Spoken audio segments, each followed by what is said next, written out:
evening. We appreciate you guys so much, and I'm just happy to be here. I'm just happy to be here. Um, Also, really sorry about that. Shit, that's just the worst. But here with my guests from over at Wrestling Rampage.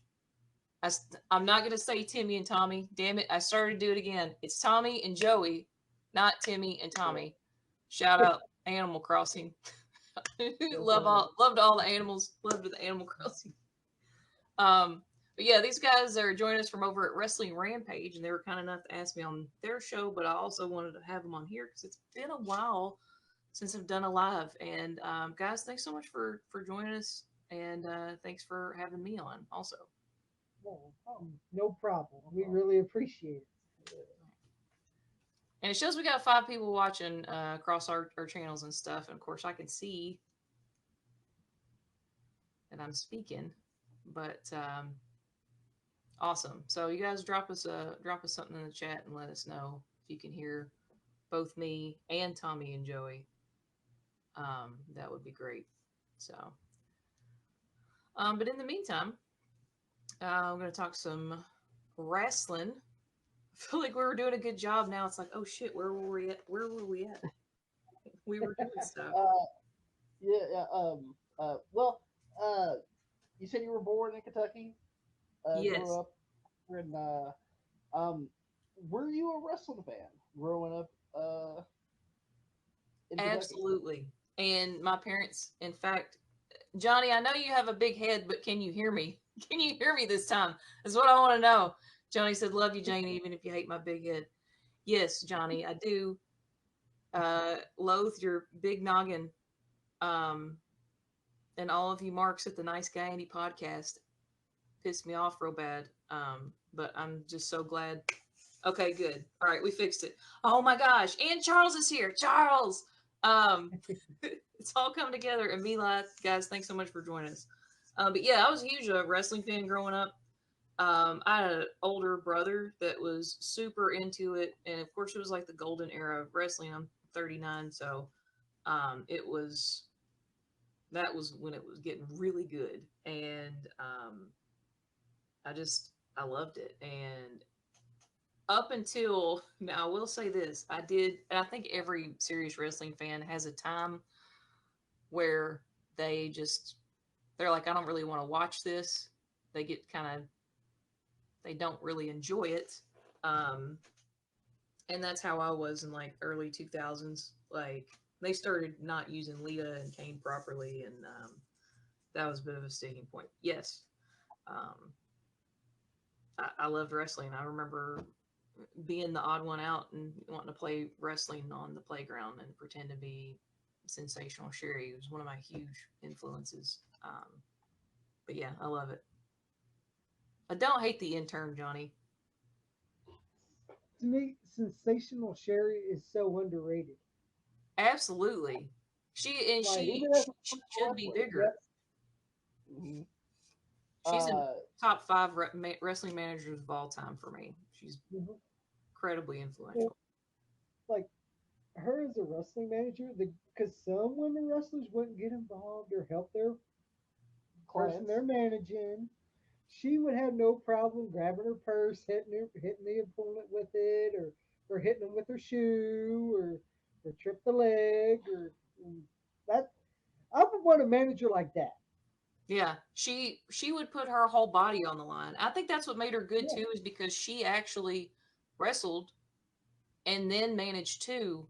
And I just think that made her a force to be reckoned with. I think that made her a step above. And actually, like that's something that I've taken in my own career is now look, I understand people still use the term valet, and that's fine. There are some that um really just they're okay with being the arm candy. They're okay hmm with being the something to look at. That's cool. But I'm going to brag for a second because I'm full blown heel now, and I can. I'm too smart for that. I'm too hmm smart to just be a pretty face. Oh shit, Amila. Just Google it. Just Google the shit. Um, I'm too smart to just be a pretty face that walks somebody out to the ring that, shows her puppies, that shows some leg. And I think that wrestling is, and fans now, people might disagree with this, are smart enough that they see that women are more than that. And I think that that should translate into women managers too. And Yep. Sherry set the stage. Sensational Sherry set the stage for that to happen. That's the problem I have. Like some are like like I understand if you just want to be a ballet and everything, that's cool.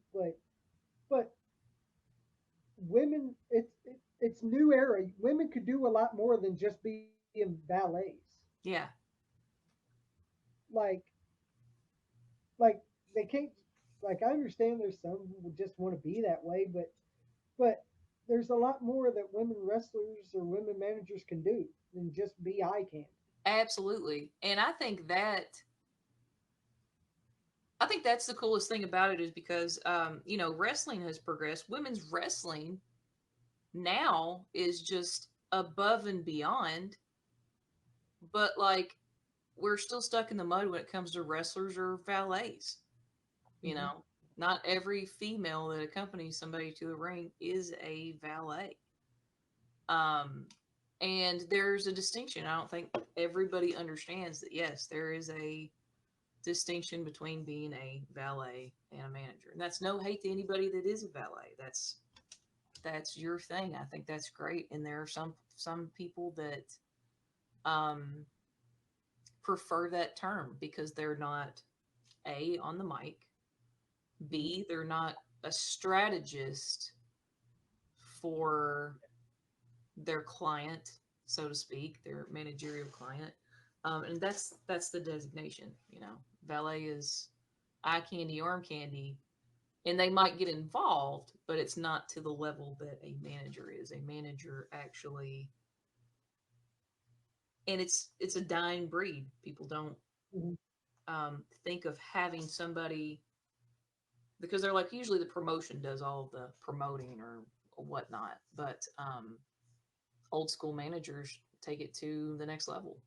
So Yeah, like especially like a person that maybe can't convey what they need to. A manager is good for that, yes, and you don't know how invaluable that is to be a manager that can talk for your client. yeah, because there's some wrestlers that are great wrestlers, but they can't cut a promo, that's true. And there's nothing. Hey, and there's and nothing they need wrong a with. manager. Not No. everybody is a killer on the mic. We can't. Not everybody can be The Rock. Not everybody can be Rowdy Roddy Piper.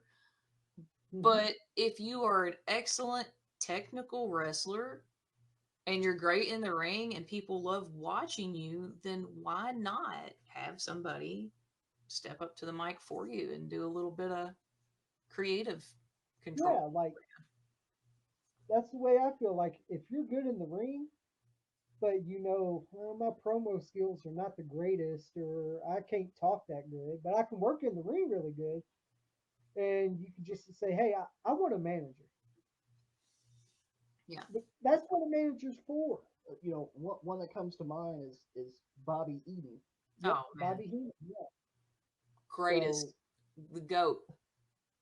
like, and a lot of people's like, man, Bobby Heenan was the best manager. He was. There's a lot of managers that expire that want to be like Bobby Heenan because Yeah. they and like love Bobby Heenan. Like, but there's some.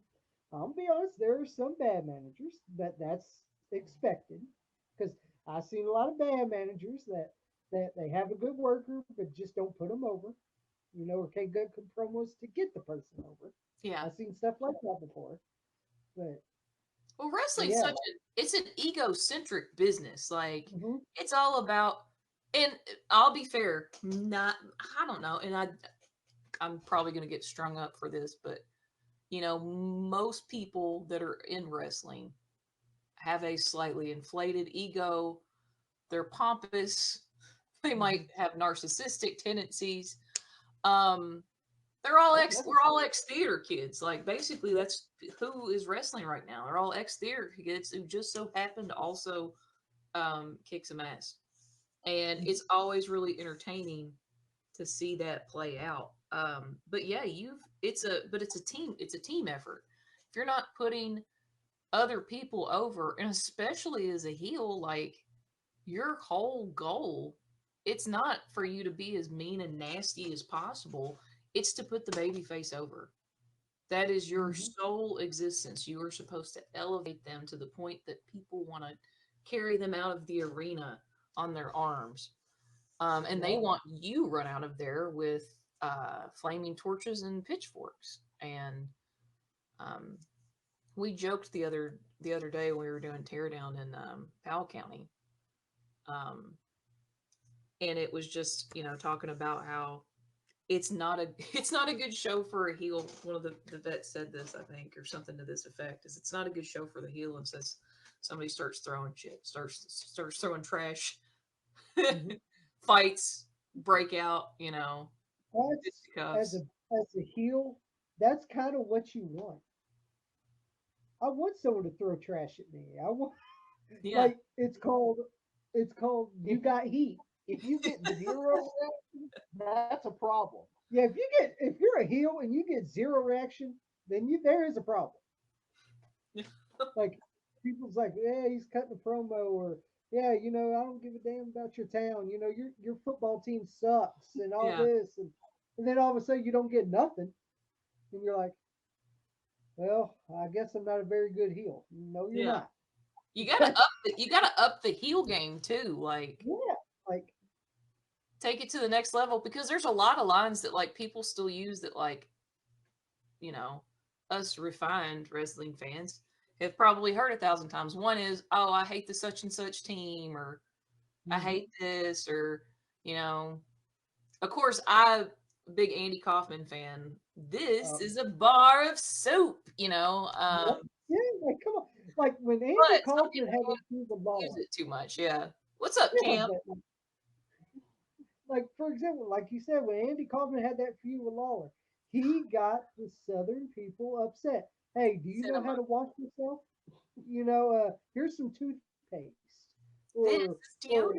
I have yeah, like hey, hey, do you know how to use a bar of soap? Like, come on, like he would like he heck.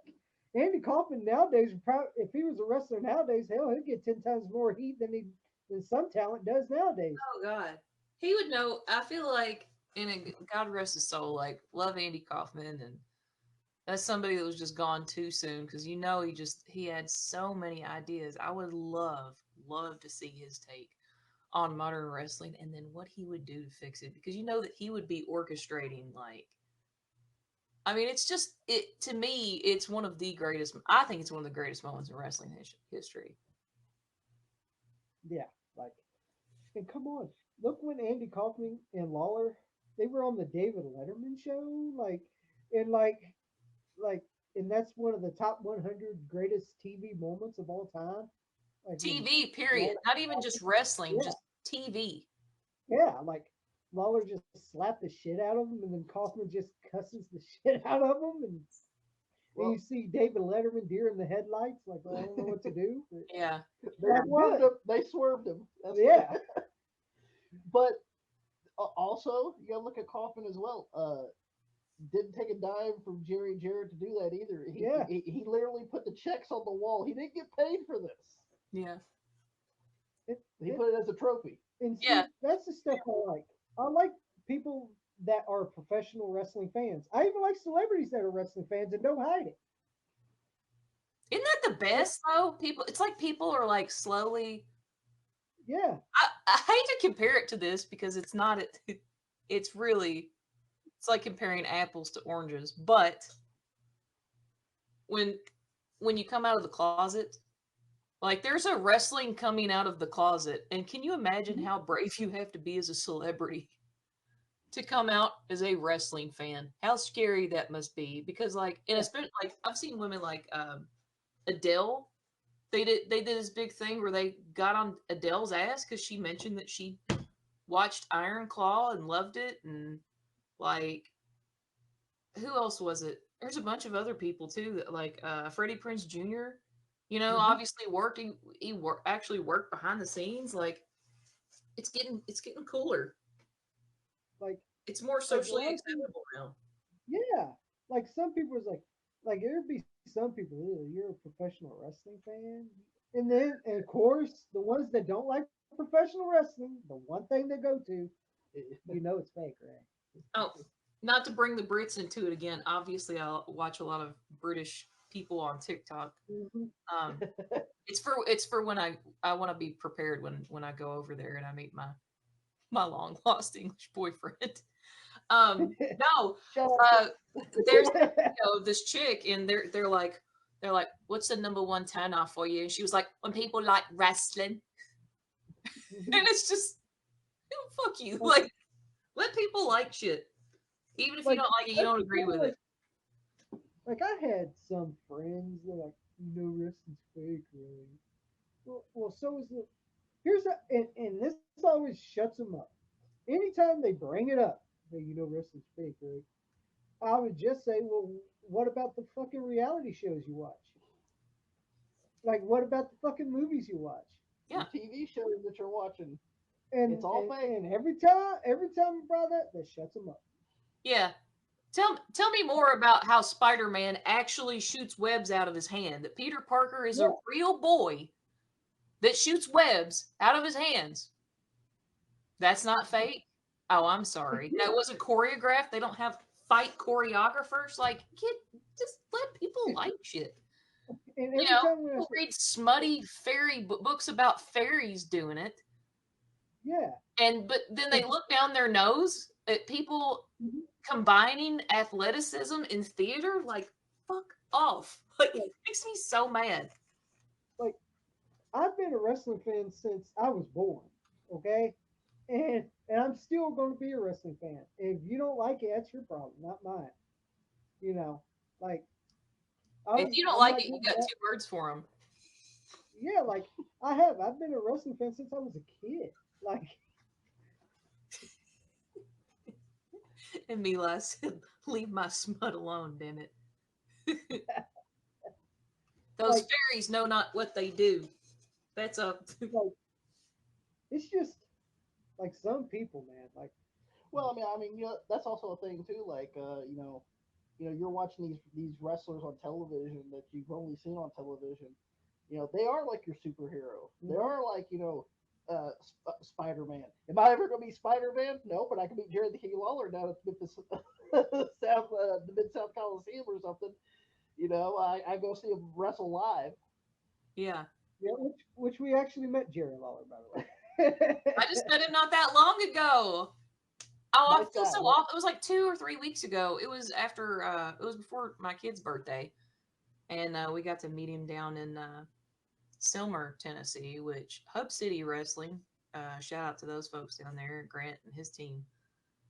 They always put on a hell of a show, and they've got some really talented guys that work down there. I love going to Tennessee and watching wrestling. See, I get the best of both worlds. I can go north, and I get Northern Kentucky, Ohio, Indiana, which I don't make it there as much.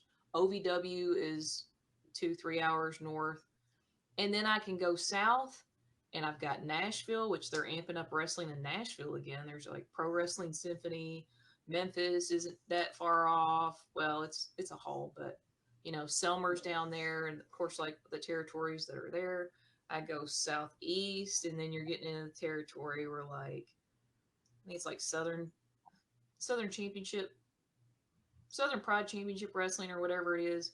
That's run by Dr. Tom Pritchard and Glenn Jacobs, aka Kane, Big Red Yep, Machine. Like their whole school and everything's down there, and I mean, that's it's the thing cool. about living in the state of Kentucky because there's a whole bunch of wrestling in this area. Like, people Oh, don't there's realize how much wrestling there is in this area. yeah, it's so it's so much, but it's so good. Like Hmm. I love it, and since I've started doing this, I've had people ask me. Like I used to. Not a lot of people know this, but I used to face paint professionally. That was my job. I was a face painter And I did it every weekend. I would go and I would paint these gigs and face paint every single weekend, festivals, vendor fairs, and it was pretty cool. But the business side of it really kind of like was getting disheartening because, like, I don't know, people, you would say, hey, I'm using the best quality paint. I'm doing it this way. I'm doing it the right way. And they'd be like, no, we're going to hire a bunch of high schoolers with acrylic paint, which you should not put on your face. Um, or Posca markers, even though I love me some Jeff Hardy, no hate. Um, and I was just getting bogged down with it. And when I was doing that, it was every single weekend. And I was like, man, I really need to find something that I can do that's not on the weekends. And I've failed miserably because there is a wrestling show literally every single weekend. Friday, Saturday, Sunday, there's something different going on. But man, I love it. Like, I'll work myself to the bone during the week just so I can go do wrestling shit. I even have my van set up so that I can camp in my van when I want to go out of town. Because if I get tired, I'm not going to stay on the road. Like, that's stupid. But I do have a cot in my van, and I have blackout curtains, and I got the old pew pew. So if anybody Yep. messes with me, and I got wasp spray, so that I don't ever feel scared, while I'm traveling. I love it. Like that's Uh, you yeah. know, besides Sensational Sherry, is there any other wrestlers that you enjoyed watching? Oh man. Uh, all right. Let's do. And I keep meaning to do this video for Mayhem Media. My buddies over at shout out to JD and the team over at Mayhem Media. They're great, great guys, killer guys. Y'all should do an interview with them sometime. Oh, Hilarious. great. They do a lot of pop culture stuff, so they do a lot of like Ninja Turtles or like comics and stuff, which I'm a big comic fan too. Um, but as far as wrestling goes, now okay, so they asked me and Johnny both to do um, like a Mount Rushmore of our favorite wrestlers, but it had to be specific ones. Oh, thanks, Shannon. I got a fan in Hawaii. Thank you, Shannon. That's awesome. Aloha, as they say. I don't know. I'm just trying to. I'm just trying to be cool. I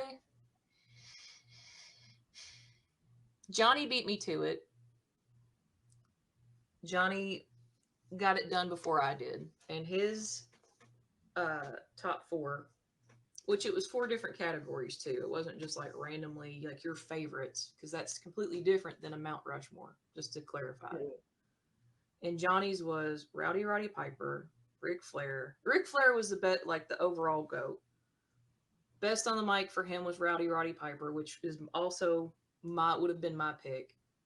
Women's wrestler was China, which would have also been my pick. And then his tag team, which I know that's five people on Mount Rushmore. Don't clock me for that.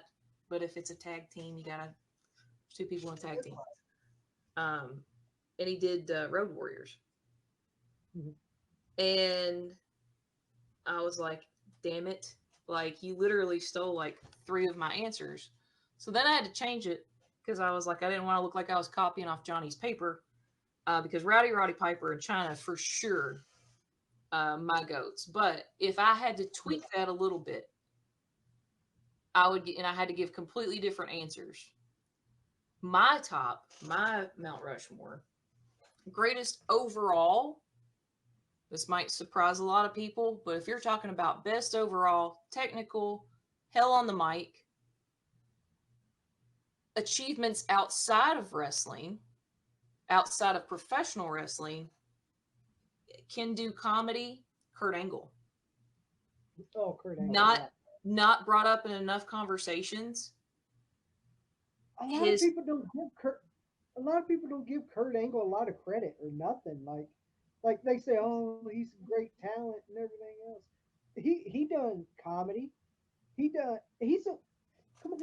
He he's a You put Olympic him gold in any medalist. role, he excels. Yeah, Yeah. you can put Kurt Angle in anything and he can do it.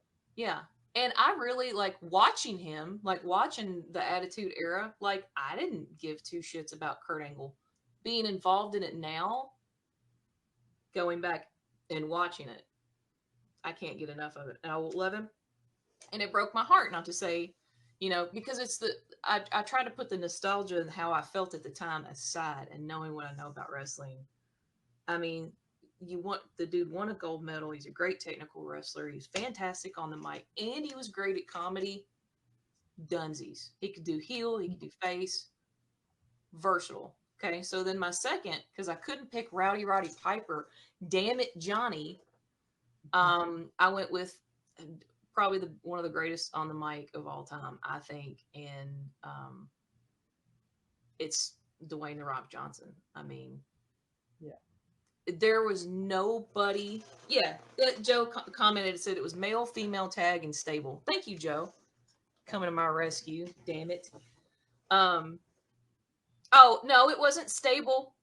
No, it was no, no. One was greatest of all time. One was Mike. One was female, and then it was tag. There wasn't a stable option. But there should have been. Man, that made it more interesting. I'm not going to veer off into that. I'm going to focus on what I gave my original answers. Damn it, Joe.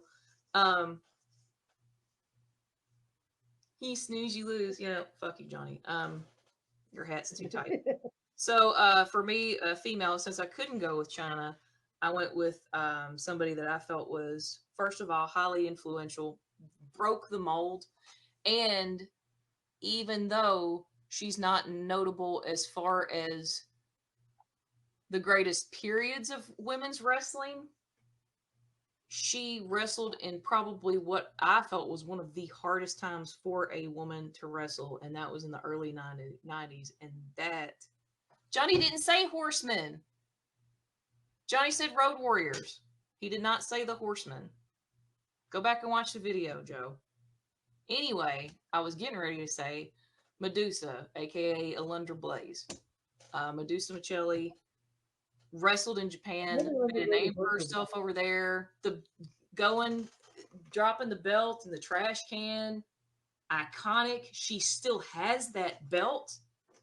Do you guys know the story about that? Like they asked her when they were going through and they were doing that show where they go through and they get all these like great pieces of wrestling history. This is her story, and I read about it from her standpoint. She offered to give the belt back to them years ago. And she was like, hey, do you guys want the women's championship back? And they were like, you've earned it. It's yours. You've had it for so long. Just keep it. It's fine. Okay? So she took them at their word. And then Lita and everybody comes knocking on her door asking if she wants to give his belt back. And she was like, no. And she didn't want to. Damn it, Joe. He did not. It was not LOD for tag and Horseman for stable. He said Ric Flair is his GOAT and LOD is the tag. I will argue you into the ground over this, but please just let me talk. Y'all just want to correct me and shit. But then I went on to my tag. If I had my greatest tag, initially I did say the Hardy Boys, but I realized that was probably my nostalgia probably taking over. Okay, go watch the video. I don't have to ask Johnny. I watched the video. Do you even watch and support his stuff? But if I had to pick a tag team, Steiner Brothers. Yep. Steiner Brothers. And then if I had to pick a stable, like my opinion, greatest and most influential stable of all time is DX. Yeah. And that's controversial because it's not NWO, but I'm a huge mark for X-Pac, and he was in both of them, so I don't really care. That's another. Sean Waltman don't get no credit. Like, no, he doesn't. Like, they consider he wasn't no good worker. Yeah, they're like, the only reason he got in the Hall of Fame is because he was in NWO and DX. And it's like, he was good on his own. I thought he was. Come on, like when he showed up, when he left the WWF the first time to go to WCW, Yeah, people's like, oh, the only reason he left because he's friends with Nash and Hall. Well, once because more money. Yeah. It ain't about friends. It's called money. Yeah. And if you He, looked at the like, trajectory of their careers at the time, that time, hell yes, I would listen to Nash and Hall. like they even said they didn't want to leave. Like Nash and Hall did not want to leave the WWF at the time. They found out they were going to make more money Let's say working less dates than what they were going to make when they were in the WWF. Yeah, I'll take that money and work less time. Yeah. Who Oh wouldn't? no, more money for less time. Well, and everybody's like, I don't see how people go and wrestle at AEW. Yeah, like come on, like who's not going to take that? exactly. Yeah, I went I there. would, I did it. I would take more money and work less dates than work 360 days out of a year. Well, and Or also 400 if you're Hulk Hogan. Mm-hmm. yeah, well, yeah. I mean, you got Whatever to it come was. back from Japan this time. You got to come back from Japan. But when you're also in a business that you can get injured at the Mm-hmm. drop of a hat. Yup. Would you really want to work more and possibly be injured? Yeah. Or work less and and have a better strain on your body. You know, I'd rather work less. And and I enjoyed Shaw Waltman's work. Like I enjoyed his in ring. I thought he was really good in the ring. Like I enjoyed when he I know this is a weird group, but I thought it was cool. It was in 2001. I enjoyed the group X Factor with him, Just Incredible, and Albert. I enjoyed that group. Me and Johnny are arguing. He said, okay, And Jane, you're wrong. I was talking about the Four Horsemen stable, not just Rick. I cleared this up with JD of Mayhem Media. You know my words, club up. So Joe is correct. It wasn't about greatest of all time. So then I responded, all you did was kiss Ric Flair's ass the whole time. yeah, Johnny. like like I enjoyed the group X Factor, X Pac, Just Incredible, and Albert. I enjoyed that group, and they had a banging song, by the way. And you could pair, yeah, you could pair Sean Waltman with anybody. They put him in a tag team with Kane. Hmm. Yeah, and he got it over. It was so over. Like I loved that shit. Like, Then they started like doing shit like they tried to turn him into a rapist. Was the whole Tori hmm storyline and Kane and Lita. They had Kane get Lita pregnant and Snitsky punted the yep. baby. I was out. Oh, I remember. I listened to the podcast with Tez. You were talking about the Snitsky. Don't worry, I I'll know probably Snitsky. bring it up every single one, every Yep. single podcast I've Him ever kicking done. the baby. I remember it all. I better not ever meet that motherfucker. I'll be like, you made me not watch wrestling for And almost see, two I decades. remember at first when he debuted, when he was enhancement talent against Kane at that time. I already knew who he was because I watch OVW, Yeah, because we were watching OVW at the time, and he and was we were there. like, because he was actually they had him as Mike Mondo's brother, where he was called Mean Gene Mondo. So I was like, I know who the fuck that is. That, And looks, people's like, how do you know who he is? Why you don't watch Haha Valley Wrestling? that dude looks vaguely familiar. Oh, hey, speaking of OVW, they had a lot of OVW stars that ended up in like the top Yup, I 300, saw 400 that. of the 500. And that's the thing. Like a lot of people, and I'm giving Al Snow props. He's done good things for OVW. Like he's done he he lives above his means. Like he knows he does a great job. He brought it back from the Like dead. It was yeah, dead. It like was oh my gosh, it was like mid years, a oh little yeah, hard to watch. those were Yeah. hard to watch. And now I watch it almost every time. I watch their show Rise. I watch their show Overdrive. I watch it all because I like OVW. Yeah. Uh, And you know when what? you OVW is not going to charge a bajillion dollars for a monthly That's another subscription. thing. Yeah. We went to the show here. The tickets were only $15. $15 and we got a free drink. Yeah, Can't beat it. Get you a beer. $15 and a free drink and 2 hours of fucking entertainment. Where do you want to go? It's pretty awesome. Do you want to pay thousands of fucking dollars and fucking and be in the nosebleed section and not see shit? Oh yeah, we were front row too. So Yeah, there we're you front go. row. But like what? Like why? Like that's ridiculous. Some of these ticket prices, Yeah. especially in WWE and AEW. Oh my god. Oh man. Now AEW, dude. Hey, AEW. Somebody was talking on one of the on of all pages, Mania Club. Uh-huh.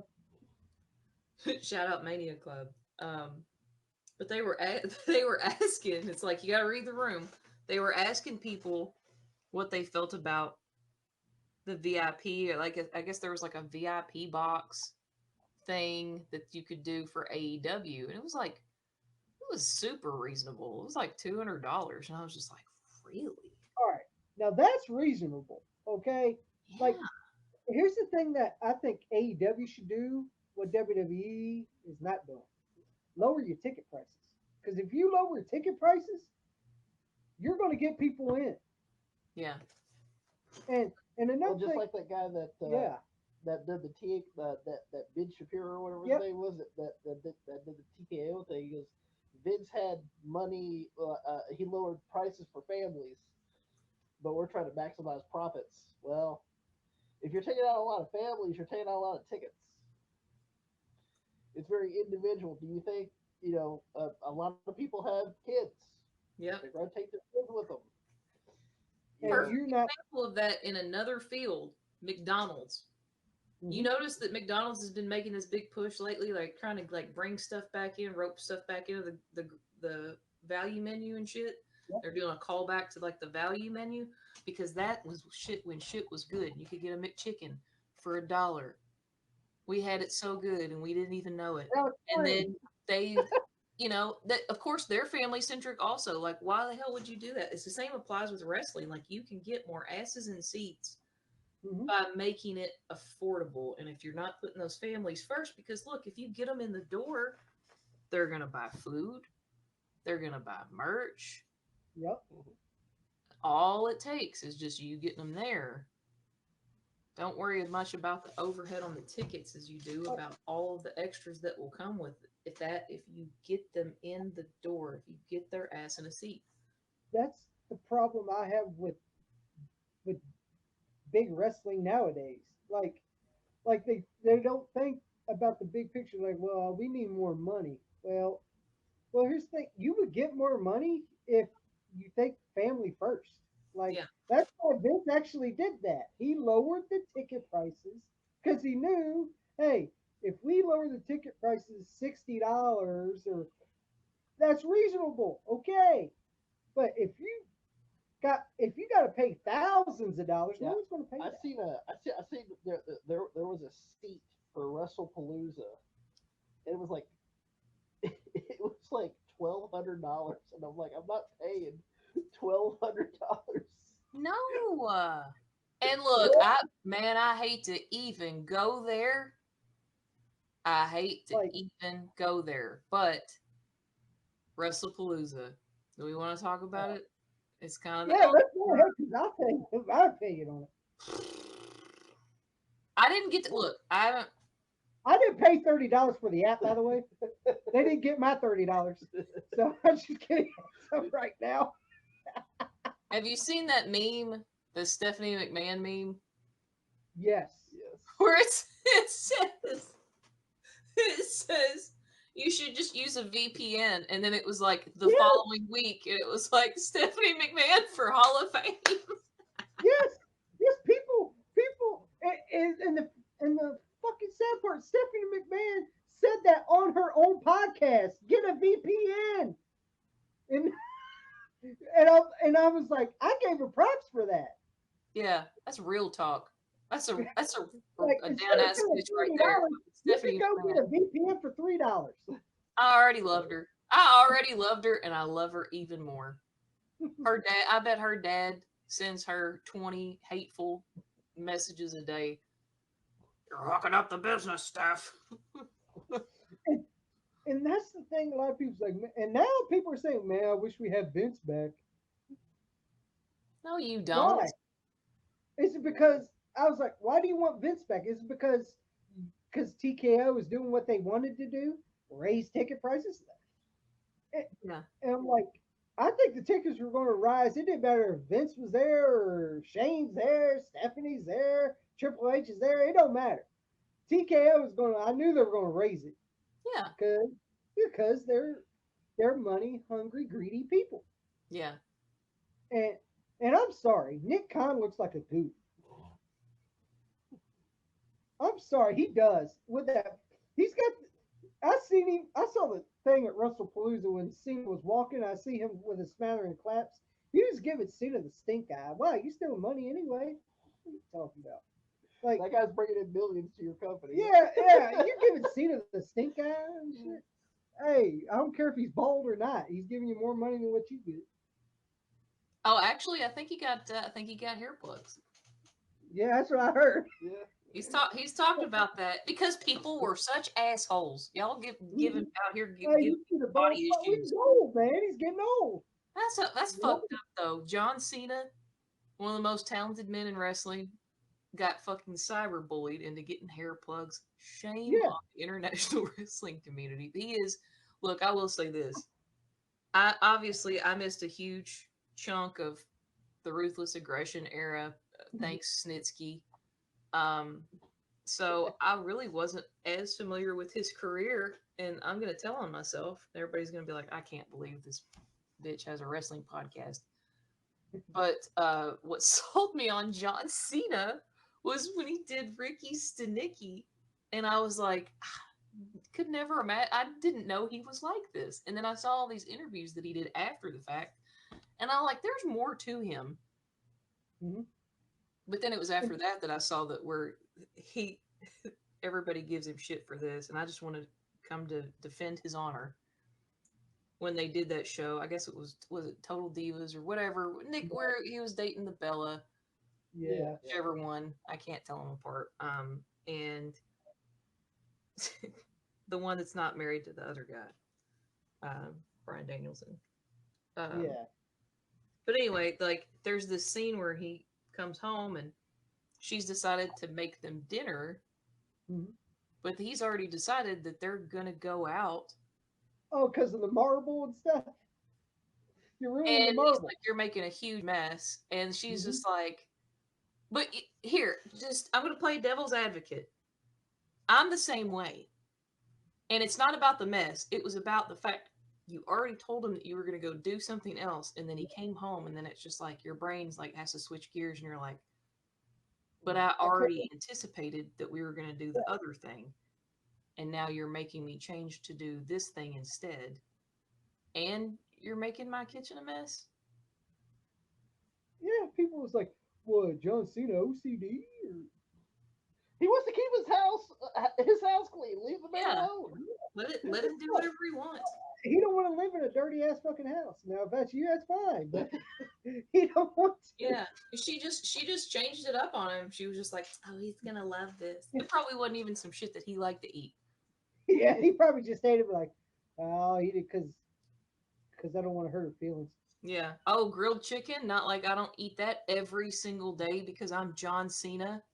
Yeah, and Chicken and rice. like Yeah. I knew, like we met John Cena in OVW when he was the prototype, when he was part of Bolin Services. Shout out to Kenny Bolin, by the way. Fucking and but yeah, like we knew Joe. him as OVW. Joe's So being naughty. Something about and John Cena. and and people's like, why do you respect Cena? I was like, well, one, because he worked his ass off to get where he was is. Like, I'm sorry, he did. Like at first they You brought can him. make fun of the era all you Yeah, want to like that he got successful in, but you have to realize this too. He had to do a lot of stuff to be that successful. yes, like I remember he was in OVW, worked all the way to OVW. Then he made it to the WWE. He had that debut match with Kurt Angle, which was a good match, by the way. Even though he was wearing the town tights, Yeah. but and, and then they were about ready to release him, and then Stephanie heard him rapping, and that's how he got the gimmick because they heard him rapping, and it saved his career. And a lot of people say, well, he can't work. He can work. Like, I'm sorry, John Cena can work. Like, and people's like, oh, he does 5 moves. Well, lately, he don't do 5 moves nowadays. Name a wrestler that No. doesn't do 5 moves. That's another thing. Name a wrestler, dude. When you're Bret Hart, for example, he would always do the middle rope elbow. He would always do the Russian leg sweep. The slingshot to the corner. The slingshot to the corner. Like, and same thing with Ric Flair. He'll do the knee drop. He'll do the chop. He'll do the woo. He'll climb up on the top rope and get flown off. That's their shtick. Like, that's the thing I didn't get. Like, why are you talking about how you can only do 5 moves? Yeah. Well, if he could do, that's fine because he's still getting over. So, Yeah. When it comes to your career, when did you start wrestling or being in wrestling? So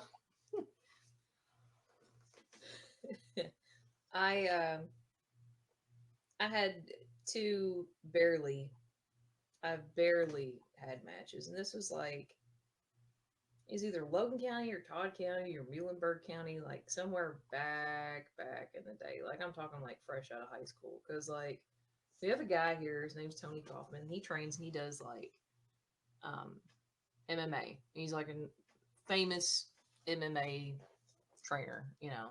He has more of like a boxing gym and stuff, but there were people that were in that circle that did wrestling in other counties. And it was literally one of those things where like the second time that I ever was involved in wrestling at all, the cops showed up. Like I didn't even wrestle like full-fledged match. I was just involved, you know. And these folks weren't licensed. It was the definition of outlaw hillbilly mud show shit. Like it would really and truly was. And that's the same thing Cornette would say. yeah. Like you can't do a Kentucky podcast without bringing up Jimmy Cornette. Jimmy but so I did that, and then it wasn't too long after that I got diagnosed with a rare eye condition. And basically it's where you have scar tissue behind your eyes, and then it leaks, and it can cause your retina to break away from your eye. You can completely have your retina detach. So I had to have shots in my eye, and it was recommended, hey, you don't need to do anything strenuous, you don't need to train, which really sucked. And so that kind of took the wind out of my sails. And then like got with somebody that was not a wrestling fan whatsoever, didn't even give a shit about wrestling. And then I just circled back to it. You know, I did, and it's crazy is that I'd done all this acting in like theater and, you know, stage and theater and like commercials, like skits. I had people that I did improv with. I was part of an improv troupe in Nashville. But what's crazy is that I did a independent comedy with Al Snow years ago, guys, pre OVW and everything. And they brought him in to play this guy's shithead Hollywood dad. And I was the weird hipster girlfriend. And I got to work with Al Snow, and of course, lost my shit. Like, was just tickled to death to be able to work with him. And this movie is not out anywhere. You can't actually see this movie anywhere. I just so happened to still stay connected with the director of it, and asked if I could get a copy of it and get some stills from it, just so I could prove that I was in a movie, because I have IMDb credit for this movie. and it was awful. It was fucking terrible. Um, that's no offense to Dan. That's no offense to Al either. It was just like mixing. It was like a post production stuff. A lot of the scenes and stuff didn't match up. Some of the footage was off. Like you just couldn't piece the movie together. It was that bad. Um, terrible, terrible. It was awful. And I'm sure Al Snow probably hates that I even bring it up. Shout out Al Snow. But yeah, it was bad. It was bad. It was trash. But it is the only IMDb credit that I have. So I was really proud of that. And then, obviously, like, get out of this relationship, and I'm like, I just feel like I've been a zombie living somebody else's life and enjoying things that somebody else likes. Do you guys have friends, or if you ever had like a significant other, just basically like run the show? Like, it doesn't matter Mm-hmm. what you like, you have to like the same stuff that I like. Bingo. Yeah, And if you I've don't had like that. the same stuff that they like, that's a problem. And people always make the assumption that the reason that I'm in wrestling is because I had a boyfriend or a fiance or whatever that was a big wrestling fan, and then I got into it that way. It's not the case at all. So instead of getting back into theater, when I went through this bad break, because all my theater buddies were like, "You should come down to the theater and audition and do this part and that part," and like there were some of these like, no offense, um, but some of the productions that get put on in our area are boring as shit. It's like watching paint dry, and it's not the actors; it's just the material. Yeah. Yeah. And I'm like, I'll see posters for shows coming out, and I'm like, I don't really want to watch that. Like, I've read the synopsis of it. That doesn't seem interesting to me. Those characters don't seem interesting to me. And if I'm going to devote multiple days a week to something and a week and not get paid for it, I might as well just be involved in wrestling. Because at least I'll get a hot dog and a handshake at the end of the day. And I'm fine with that because I've never turned down a glizzy in my life. And I don't have any intentions of stopping. And in fact, I get very upset if we go. I'm I get very upset if we go somewhere and I help set up and tear down, and there's not a hot dog with my name on it. Um, in fact, I'm gonna put this out there. If you are a promoter and I come to your show, money is cool, but the glizzy is better. I'm not Most diminishing getting most paid. wrestlers don't say that, but I don't do it for the money, and you shouldn't. You shouldn't do it because anybody that gets into it and they're like, "Oh, I'm going to set my price, and everybody's going to pay it." Ha ha ha. Hmm. You have to really love this shit. Yep. That's the thing. Like a lot of people say, man, some people just want to wrestle because it's for the money. No, some people want to wrestle because they love wrestling Yeah, and they love to do ain't it. It ain't nobody a out there. Ain't nobody out there doing it for the money. no. Nobody. I was like, they are doing the wrestling because they love wrestling. Yeah, It ain't because they don't care that it's independent. They do it because they love professional wrestling. exactly. And, and people's like, well, it should be for the money. Well, money's not the most important thing in the world. It's a No. passion. well, and then again, I'm sure wrestling is not like a full time job either for most independent wrestlers. Um, it's just something that they do on the side. Yeah, yeah. You know, And that, most everybody has like everybody's got a shoot job. Like Hmm. it's not what I did. Now I'm extremely blessed. I'm extremely lucky because I'm going through a collegiate program where it just so happens that I'm a social media manager for wrestling sites um, as part of my education deal. So I actually get paid during the week to work on wrestling, and then my crazy ass goes and does it for free on the weekends. Um, Not free. The hot dog is contractually obligated. And then what's crazy is that, so like for the past couple of years, I'd say two, almost 3 years, I've been sending messages to people that I know trained, wrestling or trained managers, people that were notable. Uh, Started following all these different promotions and really wanted to get in good. And like, I kept putting myself out there. I'm like, hey, I want to be a part of it. Put me in the show. And I had so many people slam doors in my face or tell me to work concessions or I could sell merch for one of the wrestlers or people ask me if I was a wrestler's girlfriend or, people make all these weird assumptions about you. And I'm like, no, I can run sound. I was a graphic designer for several years. Like, I can design merch. I design merch all the time. Um, but it was just like nobody was giving me the time of the day. And then that is when I met the guys from Nice Guy Any Podcast. And that's when I met Terry England. And Terry England gave me a shot and really started filling me in more about the business and how it's run, how that production is run top to bottom. So I started doing some stuff with working with Terry and Dale Bass and working with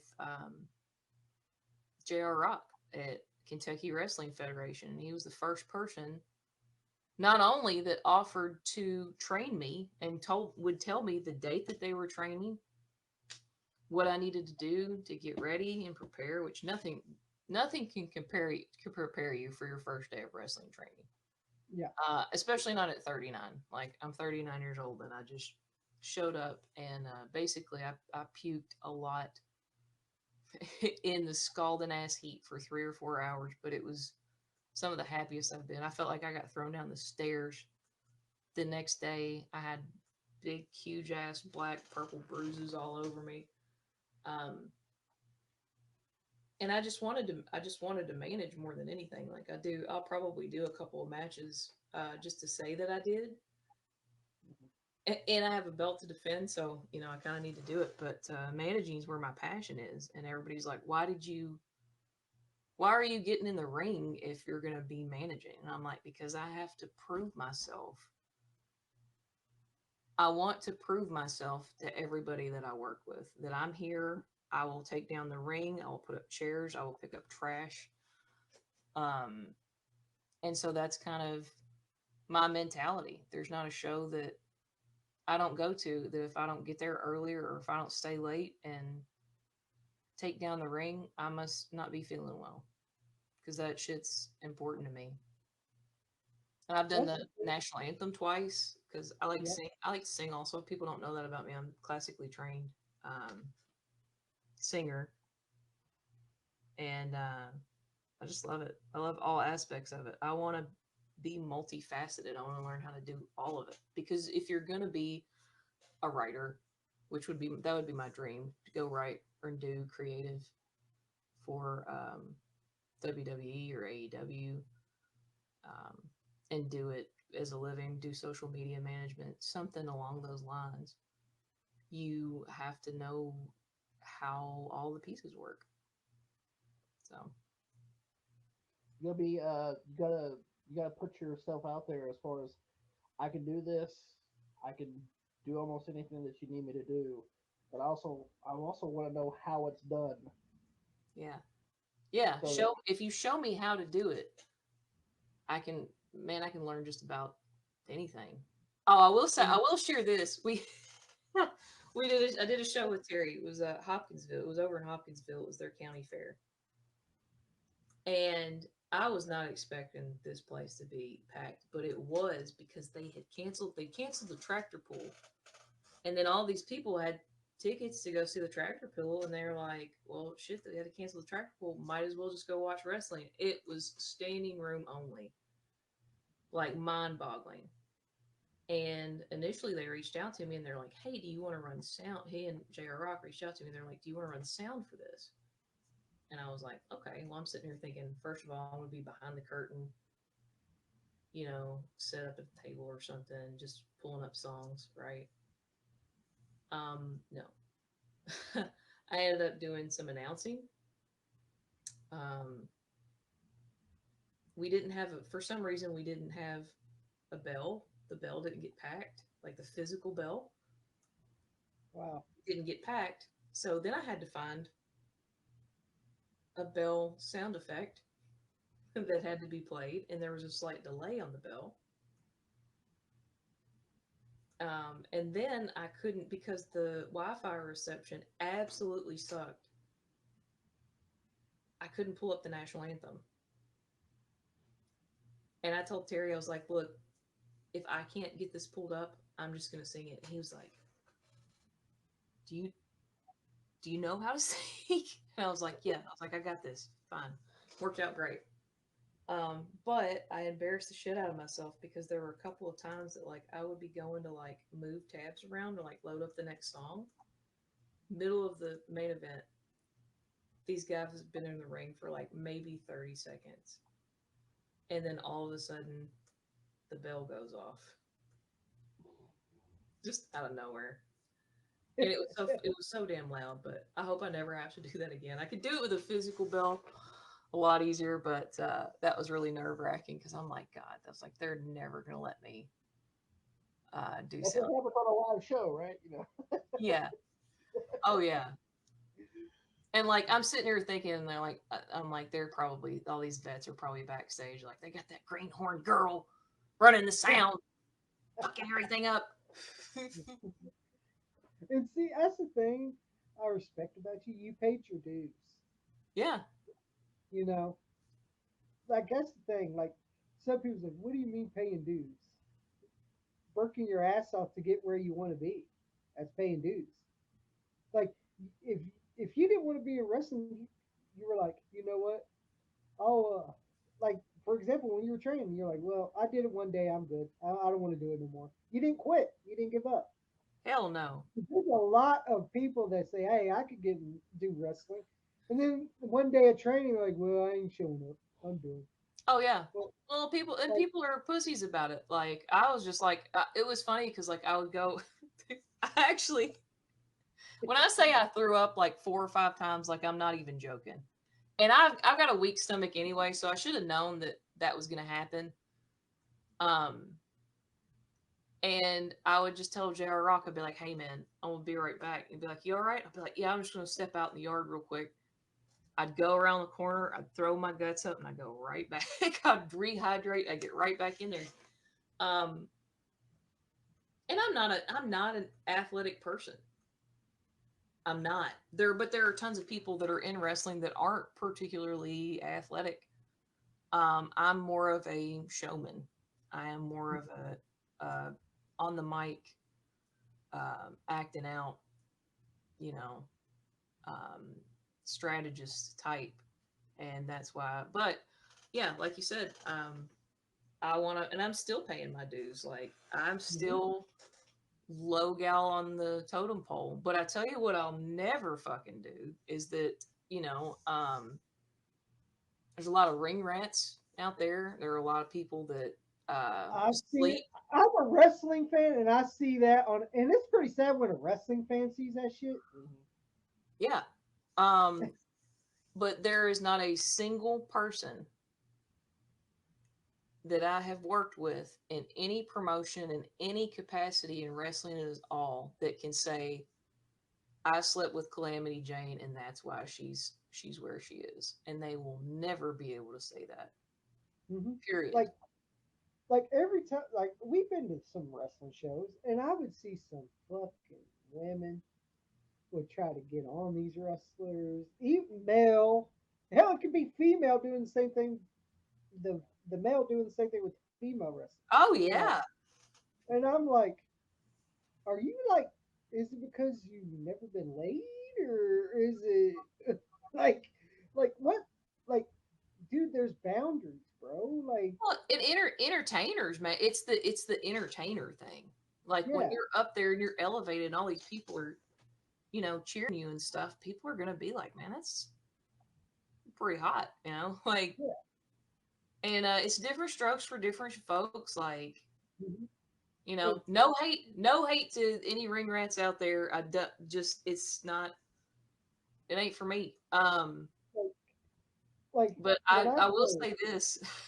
So, um, Now I'm going to say What? there has been. I bet you. I bet you. I know it's true. There's been some wrestlers say there is some ugly ring rats.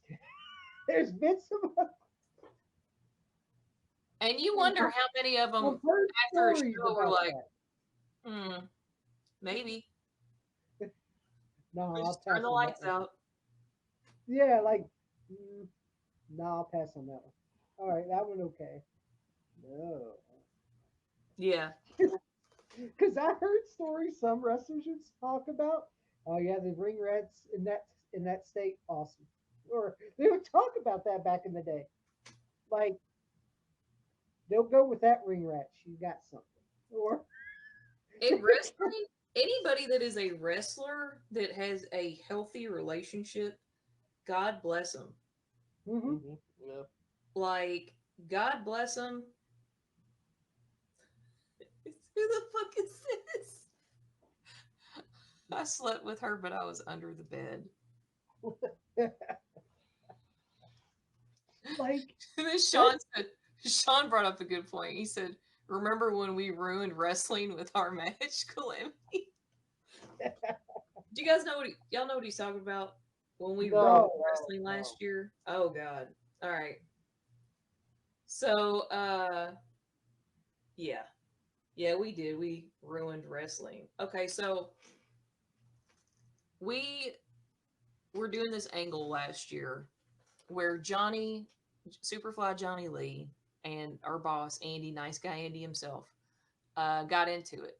And we all had a part to play. Sean got volunteered as the ref. He was going to call it straight down the middle. And then, Andy was the big heel and he was being so shitty to Johnny, and everybody loves Johnny.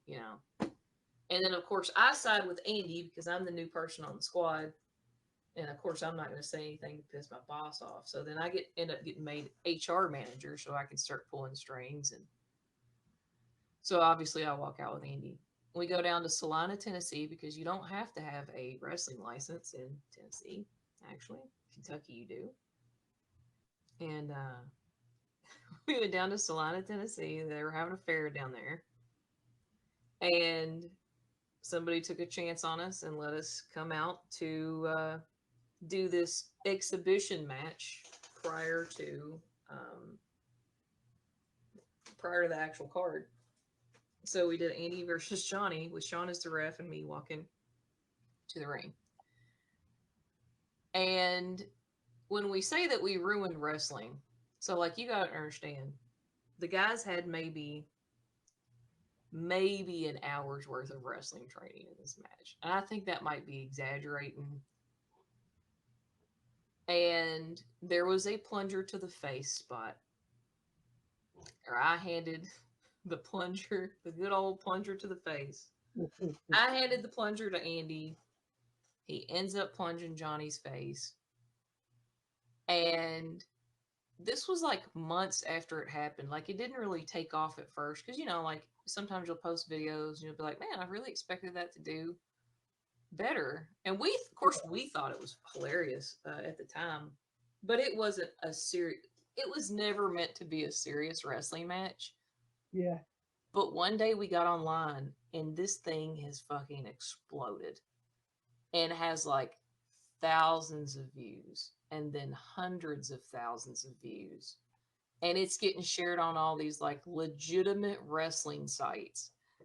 Like, and we're pretty legit too. Like, but like even up there with us in like numbers. And I'm just like, oh my God. And the comments, they're like, you guys ruined several people told us that we ruined wrestling, that we made a mockery of wrestling, asked us if we were going to go to AEW. Um, you know, Wow. there's hope you enjoyed your Walmart gift card for wrestling this match. Like you guys don't even have professional gear. Like our comments section is absolute trash. Um, but it was funny. It was funny as Yeah. hell though, because so now we tell everybody that we ruined wrestling. Because I think we ended up getting like I don't know, 2 million views off of that. It was something ridiculous. But joke's on you, bitch. We got engagement. Um, yeah, we killed the business. Joe said we killed the business. We did. We killed the business. We ruined wrestling. We're a bunch of marks. Which, to be fair, you guys are all still marks. Um, at the Nice Guy Andy podcast. I've been screaming ever since I've been doing managing. I come out and scream and holler at them and tell them they're all stupid, which I'm sure they hate. But like, you gotta understand, like these were my homies for the longest time, and aw, that's awesome. Thank you. She said, enjoy the Powell County show. J Rock is my cousin. Can't wait to come to another. Awesome. I hope you you come to the next one. Come to the one. I think it's October 5th. We're gonna be doing another one. And I'll be sure to whoop his ass again, just like I did at Powell County. No, wholeheartedly, thank you. Like that means a lot to me. And J.R. Rock's hell of a person. And I'm just gonna step out of my heel roll because I'm on a podcast. I'm not Calamity Jayne right now. Stanton, Kentucky, Powell County. That's where Red River Gorge is. And I had never been, and it's so pretty, and it reminded me of North Carolina, which is where I used to live at. It reminded me a lot of North Carolina in certain parts of it. I went out, swam in the river, like, had a hell of a time. Like, oh man, that's awesome. Oh, she said my boy was in the John Cena shirt. He's special needs, and you made his night. We had a great time, and I appreciate that so much. But yeah, I'm ornery as all get out. Started using a riding crop as my calling card. We just started it. That was the first show. Hey, gal, that's the Calamity Jayne calling card, and you were there the first night that we rolled it out. J.R. Rock he's got this big ass, my boss, he's got this big ass leather strap. This son of a bitch is from the floor to the ceiling. God. That he whoops people's asses with. He does like, strap matches and stuff. The guy kills it in a strap match. And I asked everybody first because you got to get permission for foreign objects according to the Kentucky revised statutes. As long as you have permission of somebody else, you're allowed to. And I brought a riding crop because obviously, one, I wear a cowboy hat. Two, we're in Kentucky, and riding crop horses. Even though that's like the most. Derby. You don't get any more Kentucky than that. So yeah, that's gonna be my thing now, because Calamity Jayne, the character, is sadistic. She's got a little bit of a she kind of went off the handle. She's kind of come unhinged, unglued a little bit. And Sean said that's not very nice to use the riding crop. Sean, I don't care. I don't care. And shout out to Sergeant Slaughter, which is where I got the idea, because he did a riding crop. There's actually a match that he did with Bob Backlund, where he whoops dog shit out of Bob Backlund with it. He chops him with it across the chest, bare chest. That's another great athlete, Sergeant Slaughter. Oh my god! Like I remember the match he had with Pat Patterson, the alley fight. Oh my gosh, the alley fight match with him and Pat Patterson. Yes. Oh my gosh. Hey, we got some great Kentucky people showing up tonight. Appreciate it. But yeah, that's gonna be my thing now, is using the old riding crop. And but see, the thing is that it's not like I already had one. Like, I'm not a horse person, actually. Even though I'm from here, I'm really kind of sketchy around horses, and I'm definitely sketchy around frogs. I'm not really crazy about either of them. So I bought one off Amazon, and then I practiced in the mirror with it for like a good 30 minutes, probably closer to an hour, just like doing like this in my hand, acting like I was all crazy.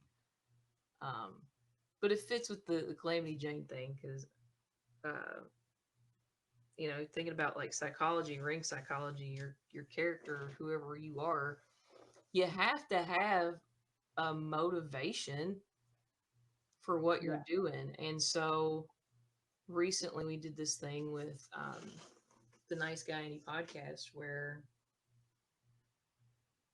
in some truth, at the time we were, having some little tiffs behind the scenes.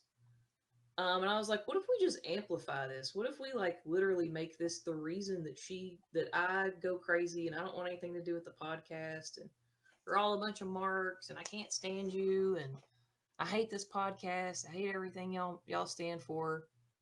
And then adding to that, I don't know if you guys know what histrionic personality disorder is, but I went full blown psychology with it, and I was like, what makes somebody vain and what makes somebody snap and what makes somebody, you know, vengeful and over the top um, and that's because the narcissistic thing has been done time and time again, like Mr. Perfect and Ted DiBiase and Yeah.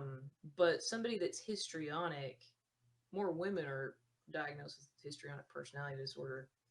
Um, what if you took that and you just elevated it? Because Calamity Jane gets so upset that she cries. Like I had this big sobbing fit after we lost. Of course, people were already booing us. I sobbed and was just being so dramatic and over the top, and everybody's beneath you, everybody's beneath her. Um, wait, I missed a question earlier. Rowdy said, "What did you buy with your Walmart card?" I didn't. I didn't buy anything with my Walmart card. That's really sweet to think that we got a Walmart card for wrestling an exhibition match at the state fair. But I did get a hot dog. I got a hot dog and a lukewarm bottle of water, and that was cool. Perfect. Oh, aw, that's very sweet, Sean. Sean from Nice Guy Any podcast said, in all seriousness, I'll say that Calamity Jane is one of my best friends, and she's been one of my biggest supporters in my sobriety. Sean, I appreciate you. I love you, man. Off the cuff, outside of from Jane to Sean, not Calamity Jane to Sean. Um, I love you, brother. I love shit out of these guys. And then we got another good comment. David, it says, I grew up watching wrestling since the age of 7, starting with old WWA, then later Memphis Yep. Wrestling and the PAFOs and ICW. Yes. Oh yes, Yes. I definitely remember ICW and the Memphis Wrestling. Oh my god, it would come on. I remember it would come on almost all the time. Saturday morning, Yeah. Saturday morning, every Saturday morning. I'll grab my bowl of cereal and watch USWA. Yes. That's some of my ICW and Memphis Wrestling and Stampede. I watch a lot. Yep. Go back and watch a lot of their stuff. Because it's I so even badass to be a wrestling fan. Like you can go back and watch hmm anything at any time. Instant recall, like matches I've yeah. never seen before, never would even known about. I can go and watch them, and I love that. And the funny part, people are like, "What's USWA?" It's Memphis. Yeah, Memphis Wrestling. Oh, I don't know what that is. Well, Memphis, that's because you're not in the South. That's why you don't. the king of Memphis, Tennessee. Andy I love Andy Kaufman, man. Kaufman would put that song on the King of Memphis, Tennessee. I'm the king. I'm the king. and, and that's the thing. Like I even watched Power Pro too when it was in Memphis. Power Pro when Randy Hales was running it. I Man. watched that too. Like nah, and I watched Memphis Championship Wrestling. That was kind of hard to watch because it was kind of difficult to watch Yeah. because in bars and stuff. It was kind of difficult to watch that, Yeah. but Yeah. I still watched it because it was wrestling. Anything wrestling I watched, it didn't matter what it was. It could have been it could have been horrible wrestling. Like Oh I'm man, sure. I've watched some I have watched some shitty, terrible wrestling. I have watched some absolute trash wrestling, and I'm not just talking about 2000s WCW. I'm talking like I'm sorry, I shouldn't say that.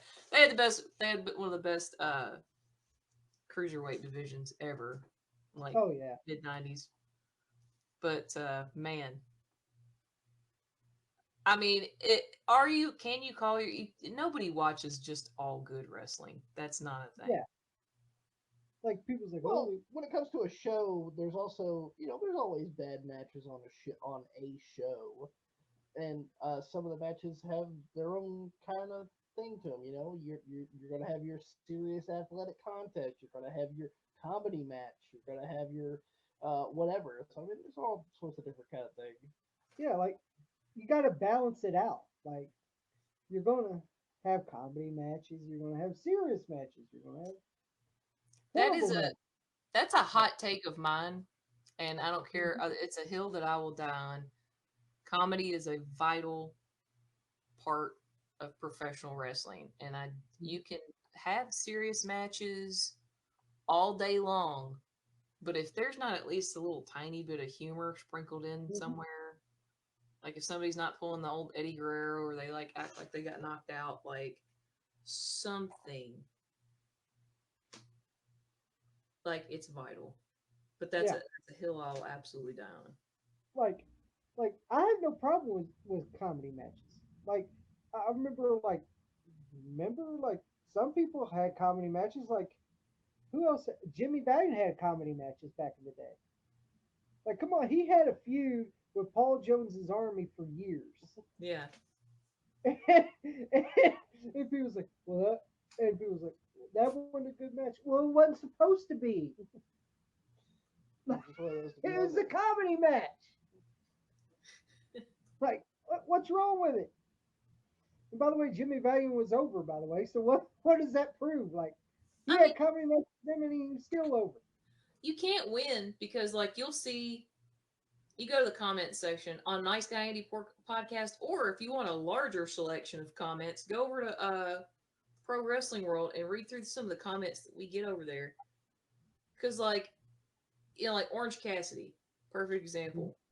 Some people are like, the guy's a genius, love what he's doing, that's so great, because it's like a drunken master thing, right? Mm-hmm. Then you get the complete opposite. He's ruining wrestling, he's killing the business. And it's like, people have done this kind of stuff for years. Like the iguana guy. God, I've seen I've Oh seen yeah. so many comments, split Like, comments right down the middle about Mr. Iguana. they even did that in the '80s. Yeah. Like, come on, Jerry Lawler brought in fucking Freddy Krueger. Okay, like they Jim have Freddy Cornette fucking Krueger. wrestled a Ninja Turtle. I always bring that up because fuck that guy. He wants to talk about shit being ridiculous or comedy or crap shows, and you wrestled a Ninja fucking Turtle guy. Yeah, like, and also they had fucking I think it was Kane dressed as a fucking Christmas creature. Okay, like And then I don't forget the remember this shit. Gobbler. Like it was horrible, but I remember it. People's like, oh man, that ruined wrestling. Well, you come to Memphis, that's the shit you're going to see. Yeah. Like you're going to see someone dressed up as a fucking Halloween like Michael Myers or fucking Jason, or you're going to see fucking someone dressed up as Freddy Krueger. Because I remember, like, that's the way Memphis was back in the day. And people would knock the steel cage matches, chicken wire. Well, that's the way it Yeah. But people were going to come after him about copyright infringement. They were just like, fuck it, we'll do it. was. Like, he was a Christmas creature. So, yeah, and he brought Adam West in as Batman. Like, I remember that stuff in Memphis. Like, what's wrong with all that stuff? But like the 80s wrestling, I mean, it was like that across the board. WWE, like, well, back when it was WWF, I mean, the gimmick, they were like, Yes. what is a You had, racial you had group PL we Hopper. have not Like, made fun of yet? Because that's going to be your gimmick. mhm. What's the only profession that we've not made a Yeah. gimmick out We of? got a dentist. We got a Yeah, farmer. old Isaac We, Yankum. yeah. We got. We need. Hey, we need a plumber. Or like, come on, like they had back in that day. It was occupations. It's occupational wrestling. Like I don't know. Vince got mad and say, "Hey, I had a bad dentist, so we're gonna fucking call him Isaac Yankel." Man, I wouldn't put it past him. Most of it probably was Vince, though. Yeah, like I remember the horrible gimmicks. Oh my god! And some of these guys were actually good wrestlers too. Like Tony Anthony, the Dirty White Boy, was actually a pretty good talent Yeah, because I knew him for Smoky Mountain Wrestling, so I knew who he was. man. He was like, he's a plumber. I'm like, Wait, yep. I gotta see a list. We're the worst wrestling. Yeah, we've already mentioned a few. The gobbledygooker, I think, is probably one for sure. Oh god. Worst wrestling Oh gimmicks my god. ever. Oh my god. The gobbledygooker. Yeah, that's who it was. And Yeah, it poor wasn't the Mean Gene gobbler, it's had the the dance. gobbledygooker. Oh god, as soon as I pull the article up, I swear to you, it's literally the gobbledygooker. The Mountie, yeah. Occupation. Oh, the bounty. Rosie the shit superhero in training. Yep. And I remember they had nails as a prisoner. That was You know? that was Umaga. That was Umaga. Papa Shango. Okay. Yep. The Repo Man. That's what I was trying to think of earlier. Yep. The Repo Man. Yep. The Berserker. Nails. The guy from Yep. Jail. Nails. Spirit Squad, God. which has Oh basically god. been reborn. Yep. Spirit Squad. Horrible. Waylon Mercy, aka Dan Spivey. Yeah, I remember. I knew the movie he was portraying, so I was like, okay, I get it. Cape Fear. That is, they literally took a movie character and they were like, you know what? We're gonna do that too. Oh, We're running out of occupations. Damon Demento. Oh yeah. Fantasio, or as I like to call him, Goth Cody Rhodes. Yep. I remembered him. Fantasia. I remember him as the Spellbinder. Spellbinder in USWA. Yep. Him as the Spellbinder. I'm gonna show you that. I wonder if it'll let me post this in the chat. Please, God, let me post this.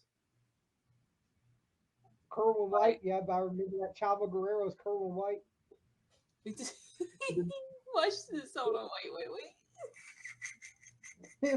I'm sure he's on there. I'm going from the bottom up. Freaking him carrying he would have those horrible blazers. Oh god, those fucking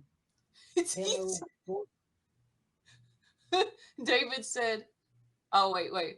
He said, I knew Freddie in Memphis was Tommy Gilbert, thought up by Jerry Lawler. Hold on. Duke the Dumpster, Kerwin White, Repo Man. Hold on. Rowdy Ron Higgins said, I tried wrestling as the Invisible Man. It was when a woman in the audience said something about me having a tic tac that I realized that I was not truly invisible. You guys. People say, oh, they kill wrestling, bad gimmicks. Doggone it. It's not. That's the way it was back in the 90s. It was the 90s. Like I remember freaking John Tenta as the fucking shark in WCW. That was horrible. But I remember that. He was like they portrayed him as a real life shark. Let me see if it'll if I do this, it's probably not going to show it in the chat, but I am going to share it. God. But tell me that you cannot look at Fantasio and it's not that's just Goth Cody Rhodes. It does. That is literally. Oh damn! It shared it to all of the pages. Golf Cody Rhodes. Yep.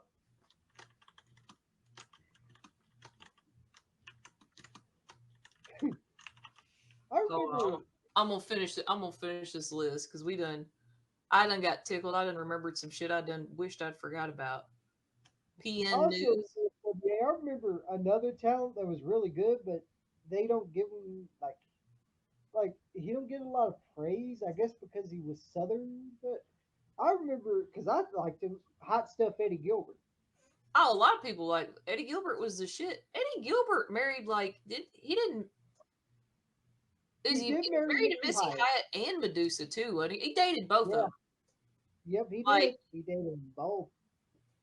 you And got to be pulling something slick. like I thought he was so underrated as a worker.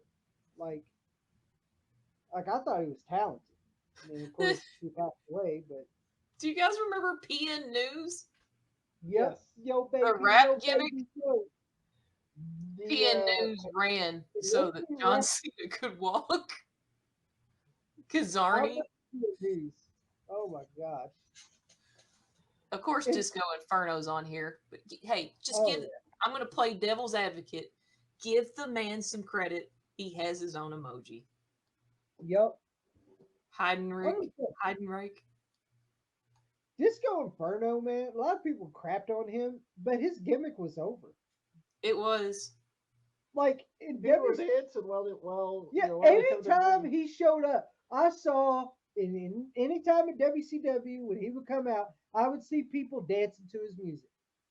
Oh, Duke the Dumpster. He was number Like 15 of 40. The like Goon. They had a oh guy yeah, just called the Goon. It was the hockey guy. yeah. Virtual. Wild Bill Irwin. Yep. I remember him from World Class too. Wild Bill Irwin. Kerwin White is on here. Kerwin White is Oh, of on course the it list. would. Misfits in Action. MIA with Zeus. Now, hey, wait a minute. Why is he on here? Oh, yeah, because it was actually a movie. Glacier. Of course, Glacier's on here. The Sub-Zero ripoff. Glacier. I remember Glacier now. Yeah, it was. Well, they had Canyon do Mortis. Yeah, Which was Canyon awesome. is Mortis. I remember they did that too. Yeah, Mortis was literally the next one on the list. Wrath. Yeah, Wrath. Yep. Even though he changed his gimmick later on Yeah, after aka WrestleMania. Adam Bomb. It sucked too, but it was a good wrestler. The He Boogeyman. was. He was actually undefeated for a while in WCW with the Rat. Eugene. Oh Oh yeah, my God. No way. There's a guy, I didn't realize this was a thing. There's a guy on here, the Fat Chick Thriller, that 70s guy. yeah, Mike Awesome. Mike Awesome. Yep. Oh, that's Yes. so fun fact. I'll let you guys peek behind the curtain for a second. That is our that is nice guy Andy's screen name in our group chat. Our group chat is literally just called bunch of assholes. Um and we have a hot dog emoji as our group emoji. And Andy's nickname in the group is Big Chick Thrilla. So shout out to Andrew Watkins. I've exposed you. All right. Oh I shit, we're in the Santa enjoy Mike Claus. Awesome. So. Santa Claus. Evil. Literally, it's evil Santa. Yep, and that was Balls Mahoney. Yep. Kane as Isaac Yankum. DDS. Friar Ferguson, also known as Bastion Booger. And that gimmick, that Friar Ferguson only lasted one episode. One episode, and it was on Raw. Nuts. 7. Oh, it was Dustin Reynolds. I didn't even realize that was him. That's so funny. That's somebody that should get more credit too, I think. Gold Dust. Yeah. I loved it. And Marlena too. Yeah, a lot of people crapped on the Gold Dust gimmick. It was ahead of I its enjoyed it. Like he wanted to break away from his dad yeah. because he knew he could. He even said he said the reason he did it because he knew he couldn't follow the footsteps of Dusty. Guys, we're coming down the home stretch. This is the top 10. Coming in at number 10, Mantar. Oh God, Mantar. He would carry the horn, the fucking what is it? The helmet, the hood, the fucking what is it? That It was like a bull's head. bull's head, right? It couldn't even get in the damn ring with it. Then they have Arachnaman. Marvel Comics ended up suing WCW over it. Oh, of course, Max Moon. You Yep. can't have a top 10 list without Max Moon. First it was Conan, then it was Paul Diamond. Yeah. Then the Yeti. Oh God. Where's Cam The at? Yeti. Oh my God. He helped Hulk Hogan. Yeah, I remember him in the John Humpin' Hogan. Yeah. Oh, Oz. Oh yeah, Oz. I felt sorry for Nash, man. That Oz. That's awful. Battle Oh. Cat. Dean Then Peters. Brady Boone. Yep. Mr. America. We know that was Hogan. Come on, man. Everybody says that, but nobody proved that. Nobody's proven that. There's no. It was Hogan. I'm looking at a picture of him right now. There's no way. And he took a lie detector test. He even took the lie detector test. Can't argue with It's Hogan. science.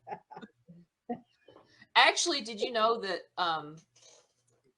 lie detector tests are not admissible in court? Really?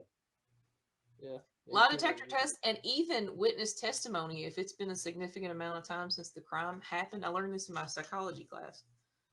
If it's been a significant amount of time since the crime happened, a lot of times they will throw out witness testimony because your brain, depending on the circumstances, can change or omit or forget important information. Yeah. And it can shift over time. So, fun fact: top 3, the Kiss Demon, of course. Oh, Number 2, Gobbledygooker. I knew it'd be the gobbledygooker. And who is the number 1 worst? What do you guys think is going to be the worst gimmick in all history? I Oh, thought it was going to be the gobbledygooker. I should have known. I started to say this one earlier just because of how It's gotta be the Shockmaster. it is. It's the Shockmaster. Oh my God, I remember that. I remember that freaking Clash of Champions. It was Flair for the gold. You see Sid and Harlem Heat sitting there, and then Sting and Davey Boy. Yeah, our partner's gonna shock the world. It's the Shockmaster. He falls over, and poor Typhoon. The fucking helmet falls off. He grabs it back, and my favorite, you can hear the British Bulldog say he fell on his ass. You can hear Davey Boy say he fell on his ass. Oh God! And then you see Shockmaster get up, and then you hear the voice, "I'm the Shockmaster. You want a piece of me, Sid?" Well, it's all dead now. It's over. That gimmick's done. One and done. I'd be like, I'm going to the house, y'all. I ain't never coming back. I ain't ever gonna show my face again. Mask or no mask. Y'all couldn't pay me enough. The helmet on. And he gets up, and the promo's going. Yeah, you want a piece of me, Sid? I was done. I was like, I'm done with it. It's over. This gimmick is done already. It's done. Hands down, one of the funniest debuts ever. I wouldn't show my face in that locker room. I wouldn't give a shit if I had $1 million contract. I'd be like, I'm just never going to work again. What was the gimmick they were going to try to save it? They tried to save it with him trying to be a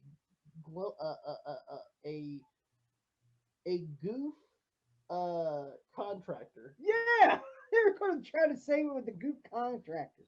Yeah, they made him like an accident-prone contractor afterwards, and it's just like, Okay.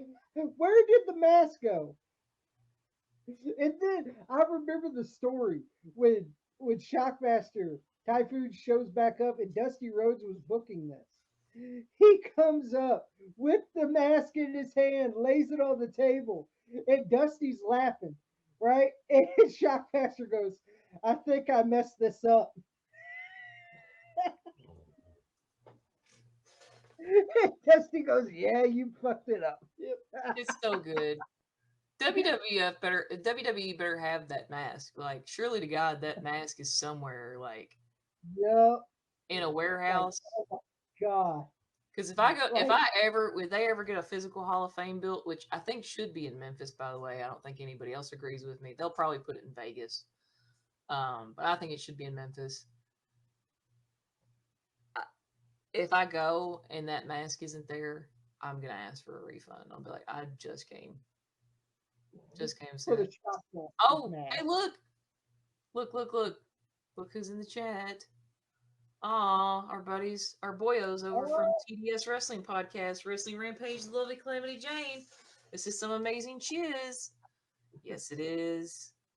hey, Go check out TDS Wrestling Podcast, guys. Great and people thanks over for there. the plug. Yes.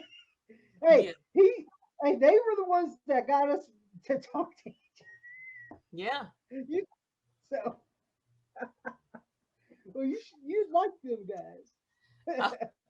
I went to go close out of one of my extra tabs, and I still have images of Fantasio all over the tabs, and I just can't. Oh my god. Oh my That god. is cool. Like, That's funny. Like, like if you had like, what is your favorite like all time match? Like, if you could choose one wrestling match that is a non wrestling fan to watch, what would it be? oh well, that's easy. WrestleMania 3, Savage and Steamboat. Everybody has to watch that. That's required, wrestling fan or not. That is required watching. And I know I hate to sound so cliche because everybody brings that match up. Everybody loves that match. Hmm. I know, but it's that good. It's that solid. Um, if for me, nostalgia wise, I can tell you the match that probably had the biggest impact on me as a wrestling fan. One of the matches that had the biggest impact on me as a wrestling fan. First of all, the first scene that had the biggest impact on me as a wrestling fan when I realized that, like, well, it's the reason I don't trust anybody, and that's when Shawn Michaels kicked Marty Jannetty through the barbershop window. We Yeah, watched that shit live. So that's why I have trust issues. he rips And the magazine, man, like, throws it down. I'm single now. so I thought it was. I thought that you really thought that shit was real when you're like 5'6" and you're just like you see some shit like that. And you're like, Yeah, oh god, and he throws Marty in the barber shop window. You see him bleeding, and and then the bad part that that could have been a real good feud, but they didn't do well with it. no, they didn't. And Like, I everybody just remember the remembers match. that. That's literally all Yeah, everybody remembers. It worked though. But then, they as had far some as like decent a matches. match, Yeah, they had some decent matches. Like the Royal Rumble '93 match was okay. It was just okay. Like, but if I had to choose the favorite Marty and Shaw match, I have to go with Raw when Marty beating for the Intercontinental title. That was a good match. it's a good match. It, he's wearing a hoodie and some blue jean shorts. Comes out of the crowd. I'll tell you too. As far as like women's matches go, and I'm gonna bring this up again because I'm a super fan of both of these ladies. Would have been the Medusa and Bull Nakano. I think it was at SummerSlam. Incredible. That's such a that because they did away with the women's division like pretty much right after all of that. Um, and just said fuck it and like gave up on it and just put everything on the back burner. Yep. And then when they brought women's wrestling back and made it more prominent again later, they tried to amp it up a little bit more. But just being a little smaller, a little younger than my daughter is now, and seeing that match specifically, because first of all, you got you've got the all American, the blonde, the whatever, and then you have this Japanese girl, which I've had that body type for most of my life. I've recently, lost pretty significant amount of weight, but I've always been a sturdier build. Well, I wasn't when I Yeah. was a kid. At the time, I was, scrawny as a rail. But to see somebody get in there and just wrestle the way that Bull Nakano does, and to this day, she and I are Facebook friends, and have been since before she got inducted, and to this day, she's still one of my favorite. Her and Medusa both greatest. So that was really influential on me. And then my outlier match, I'll tell you who's an underdog. I need to make a list of professional wrestling underdogs, people that I don't feel like get enough credit, and I'll say it till the cows come home. Shane McMahon. Yep. Shane McMahon would have killed himself for his father's approval in that ring, jumping off. He's had some of the most death-defying. I get lumps in my throat sometimes just watching him because I'm like, oh God, like that was. He could have been permanently. He could have just died instantly if that had gone wrong. Even that WrestleMania Hell in a Cell match with Undertaker. I'm sorry. Like, hold on, wait. I have to pause just a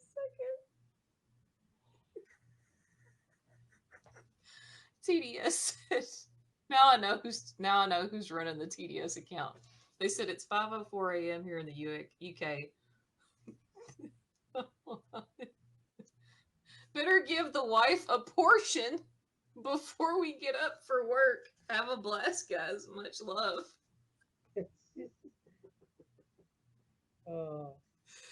I don't think they mean a portion of their time, but I'm gonna start using. I'm sorry. Wow. David said, I remember Rip Rogers had a valet, Brenda Britton, who was actually his wife in the ICW. She was in a few ladies' mud wrestling matches in ICW. Fun fact, did you boys hear about the biscuits and gravy wrestling match that is taking place in Starkville, Mississippi? No, I did not hear anything about that. It's going to revolutionize the sport, brother. I'm going to pull this poster up. And I'm going to post it. I did not hear anything about this. Oh, boy. And I like biscuits and gravy. Don't give it. Yeah. I mean, I think it puts a. I think it's the way of the future. We posted about it over on Charlie from Starkville. Oh God. Yeah, I'm gonna put this in the. I'll put it in the comments on my page on Facebook. So if you want to see what we're talking about, you want to see this flyer. Come check this bad boy out. Oh God, find the live on my page.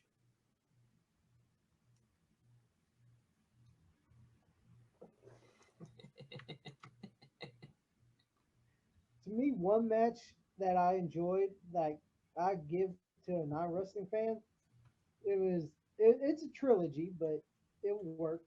Is Ric Flair versus Ricky the Dragon Steamboat 1989? All three of their matches, Killer. like the Clash, the Rust of War, '89.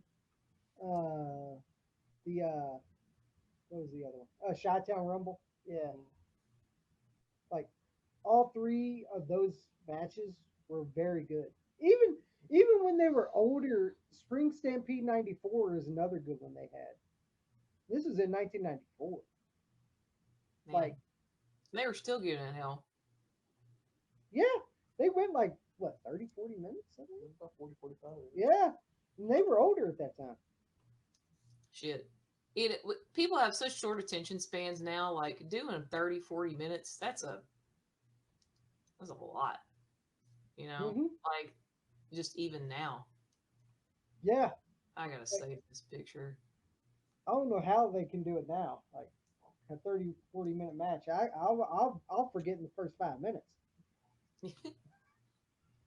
Let's see. I'm gonna post. Will it Because my let me? memory is pretty bad. But I know a lot about wrestling, but if you ask me something else, I'll forget. Oh my gosh! Please let me post this. It may not let me do it. He is Sam. You dirty dog. Oh boy. Yeah. Oh yeah. A portion. He's gonna give her a portion. Oh my god. Oh my god. Oh, fucking man, fucking Brits are fucking hilarious. Gonna give her a portion. He's gonna give her the old biscuits and gravy. Like, Well, I mean, I mean, according to Jesse and Festus, you know, gotta give him biscuits and gravy. yeah, because it made him a man. It made him a man. Oh man, it's not letting me post it. I'll post the link though where I Oh put it my on. god. Like, I remember that song through Jesse and Festus, Biscuits and Gravy. And he was like, and some people was like, I know some people when they were in WWE was like, what the fuck's biscuits and gravy? You Like, wouldn't goddamn, you don't know understand. what it is? God, this shit's hilarious. Why is it not? It's not letting me share this. Anyway, go to Charlie from Starkville. I don't know if that. Well, hold on. I remember Charlie from Starkville. Yes, good buddy of With mine. Cornette. He was on Cornette. Yeah, Yeah, Charlie from Starkville. And every time Cornette, don't tell me it's Charlie from Starkville again. yeah. I still listen to Cornette's podcast, so I always try to listen to everyone's podcast. I would like to listen to it more, but I don't. I don't just like sit around. Like I can't just sit around and listen to a podcast quite like I could. But I tried to join like Yeah. the main group that is apparently toxic as shit. I could only get into the second place, the fucking silver medal group, Cornet group, because I didn't pick a Yeah. specific Cornet episode, a Cornetism, and I was like, I don't know. I mean, he's funny as shit, and that was not apparently not a good answer. And they refused to let me into the group because of that. Oh wow. Like, if you could do, I got a question. If you could do a Mount Rushmore of great wrestling managers, what would be your Mount Rushmore? Oh, managers? Yeah. Okay, hold on. I've made this answer before, and I want to give the exact answer for this too because I did this on Pro Wrestling World when I first started and tried to do interaction. I'll find this shit. Hold on.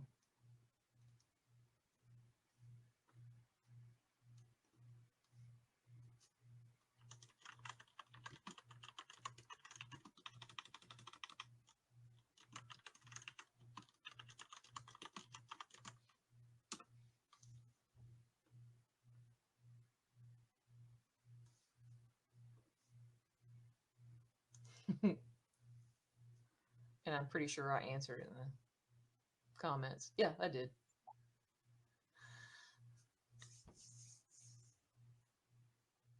If I had a Mount Rushmore, my four, and I have honorable mentions too, But my four, I originally said the trifecta of three, but people were naming off their top three.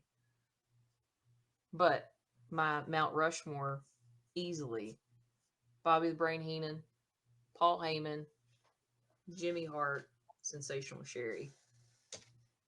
Not up for Jimmy Hart. People don't give Jimmy Hart credit. He's an underrated wrestling manager.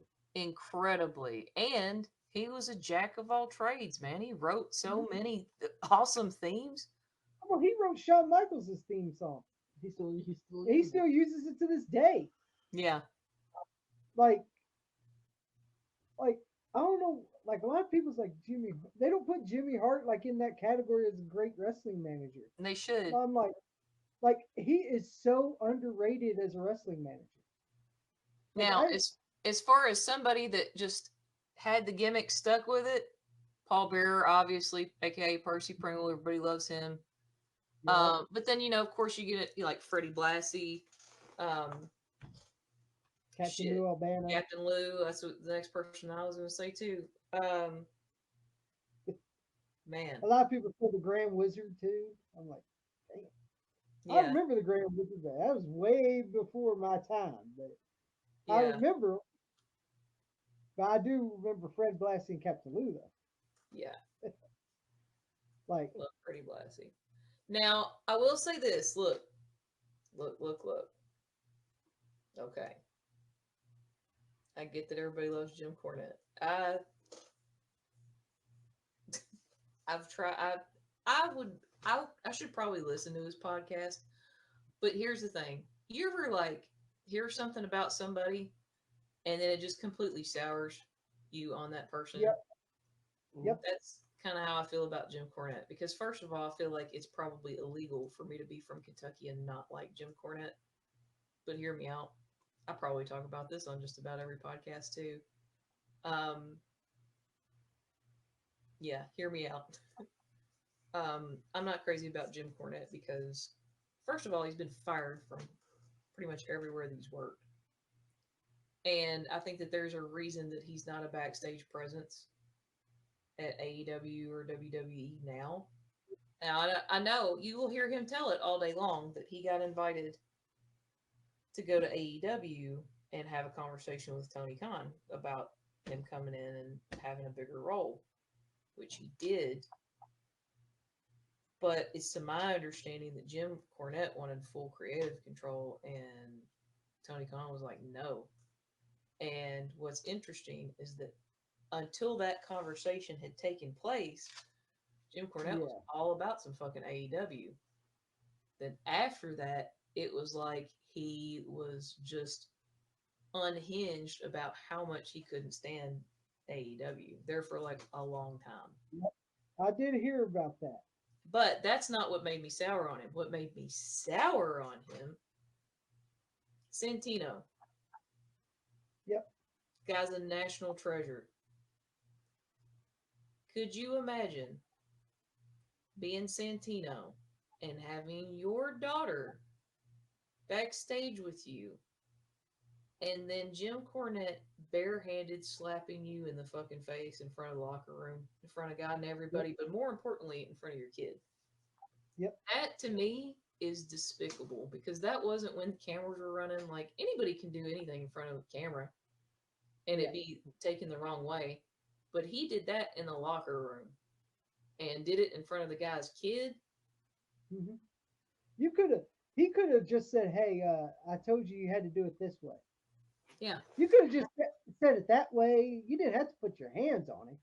thousand other ways that you could have handled that. Like you could have said, "Hey, you didn't do what I told you I needed you to do. Next time, do it this way." I'm just Well, then on top of it, he was a trainee too. yeah, and he was a trainee. You can't. You can't do that. Yeah. And he was here in OVW. He was. I knew they were going to get rid of him. Once after that Yeah. happened, I knew. I knew. I was like, he is gone. And Oh, then hey, Paul Heyman. So David's got some cool points he brought up in the chat.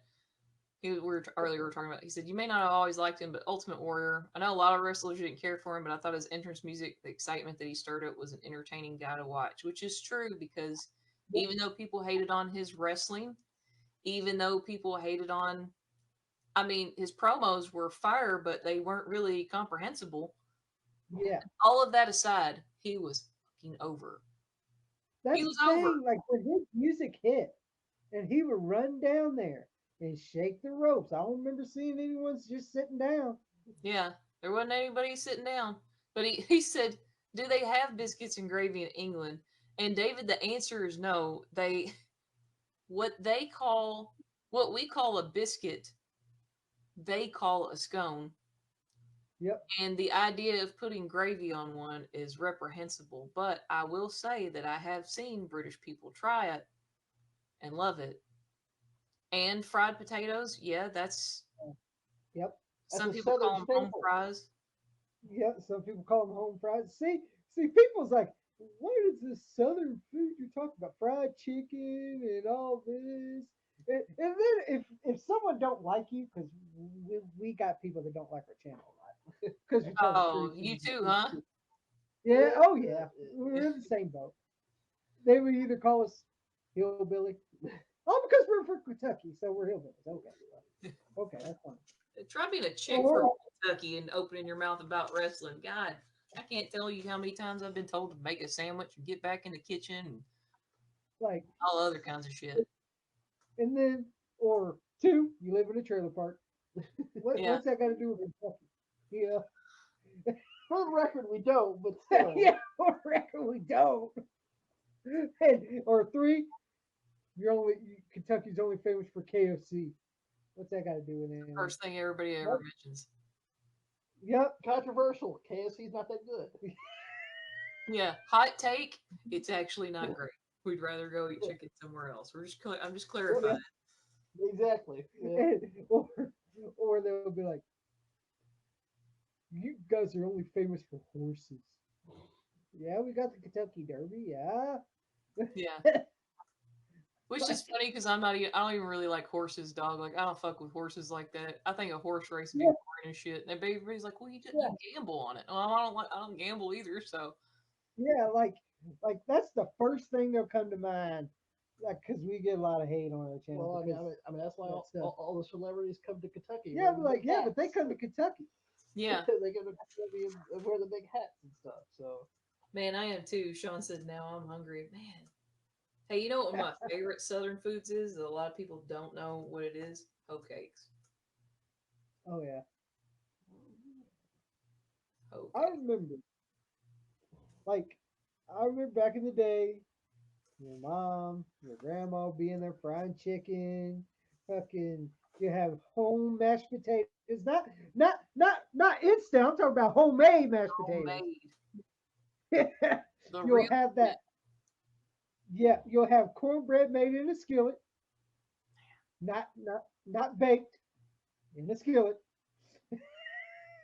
Crunchy, by the way, Yes. and fried potatoes with ketchup on it. And people's like, "What kind of food is that? That's Southern food right Hey, you want to know? I'm gonna turn y'all on to this though. Hear me out. And I started eating it. I actually, this was one of my biggest pregnancy cravings when I was pregnant with my daughter. And to this day, I will still order it sometimes if I want a breakfast, if I'm having breakfast somewhere. Get hash browns and then just put white gravy on it or sausage gravy or home there. fries Yeah, and gravy. Shit, son. yeah. Ooh. And see, people's like, "What the fuck are they talking about? Like, what kind of food is this?" Well, it's because you're It's not from Kentucky or Southern or like come visit us. It's good. like biscuits and gravy, potatoes on the gravy. Oh man. Now I don't dig the ketchup with eggs though. I don't dig that. I see some people put ketchup on eggs. Those people are sociopaths. That's messed up.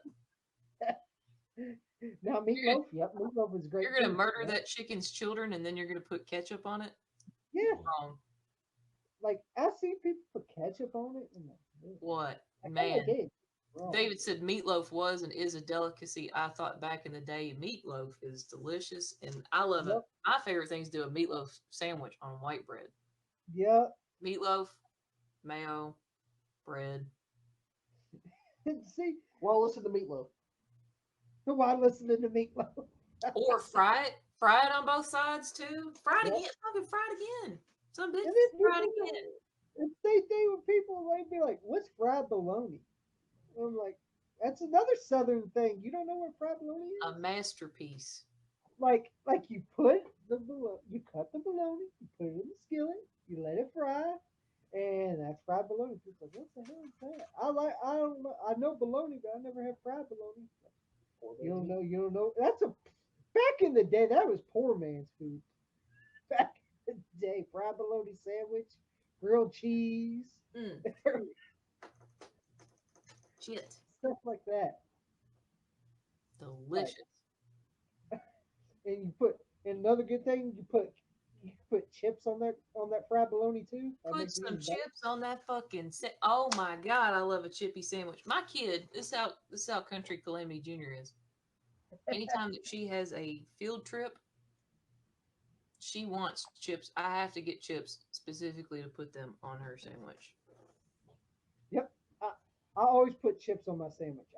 I still do it to this day. Nice crunch to it. Yeah. Like people look at you weird. Yeah. Like Son, you haven't you lived till you put chips on a fucking sandwich. yeah, Mhm. like and you put some mayo on that or mustard. And you have ham and cheese or turkey or whatever you want. I ain't never Bologna. It been don't so matter. mad to not have chips in the house. I tell you what, I'm about ready to. This bitch is about to DoorDash potato chips at 11:30 at night. You think I won't do it? Damn. Yup. It don't matter what type of chip it is. It could be any chip. No, that's that might be taking a little far. There's some chips that All right, there are some chips that are not good for sandwich. Like I tried salt and vinegar ones.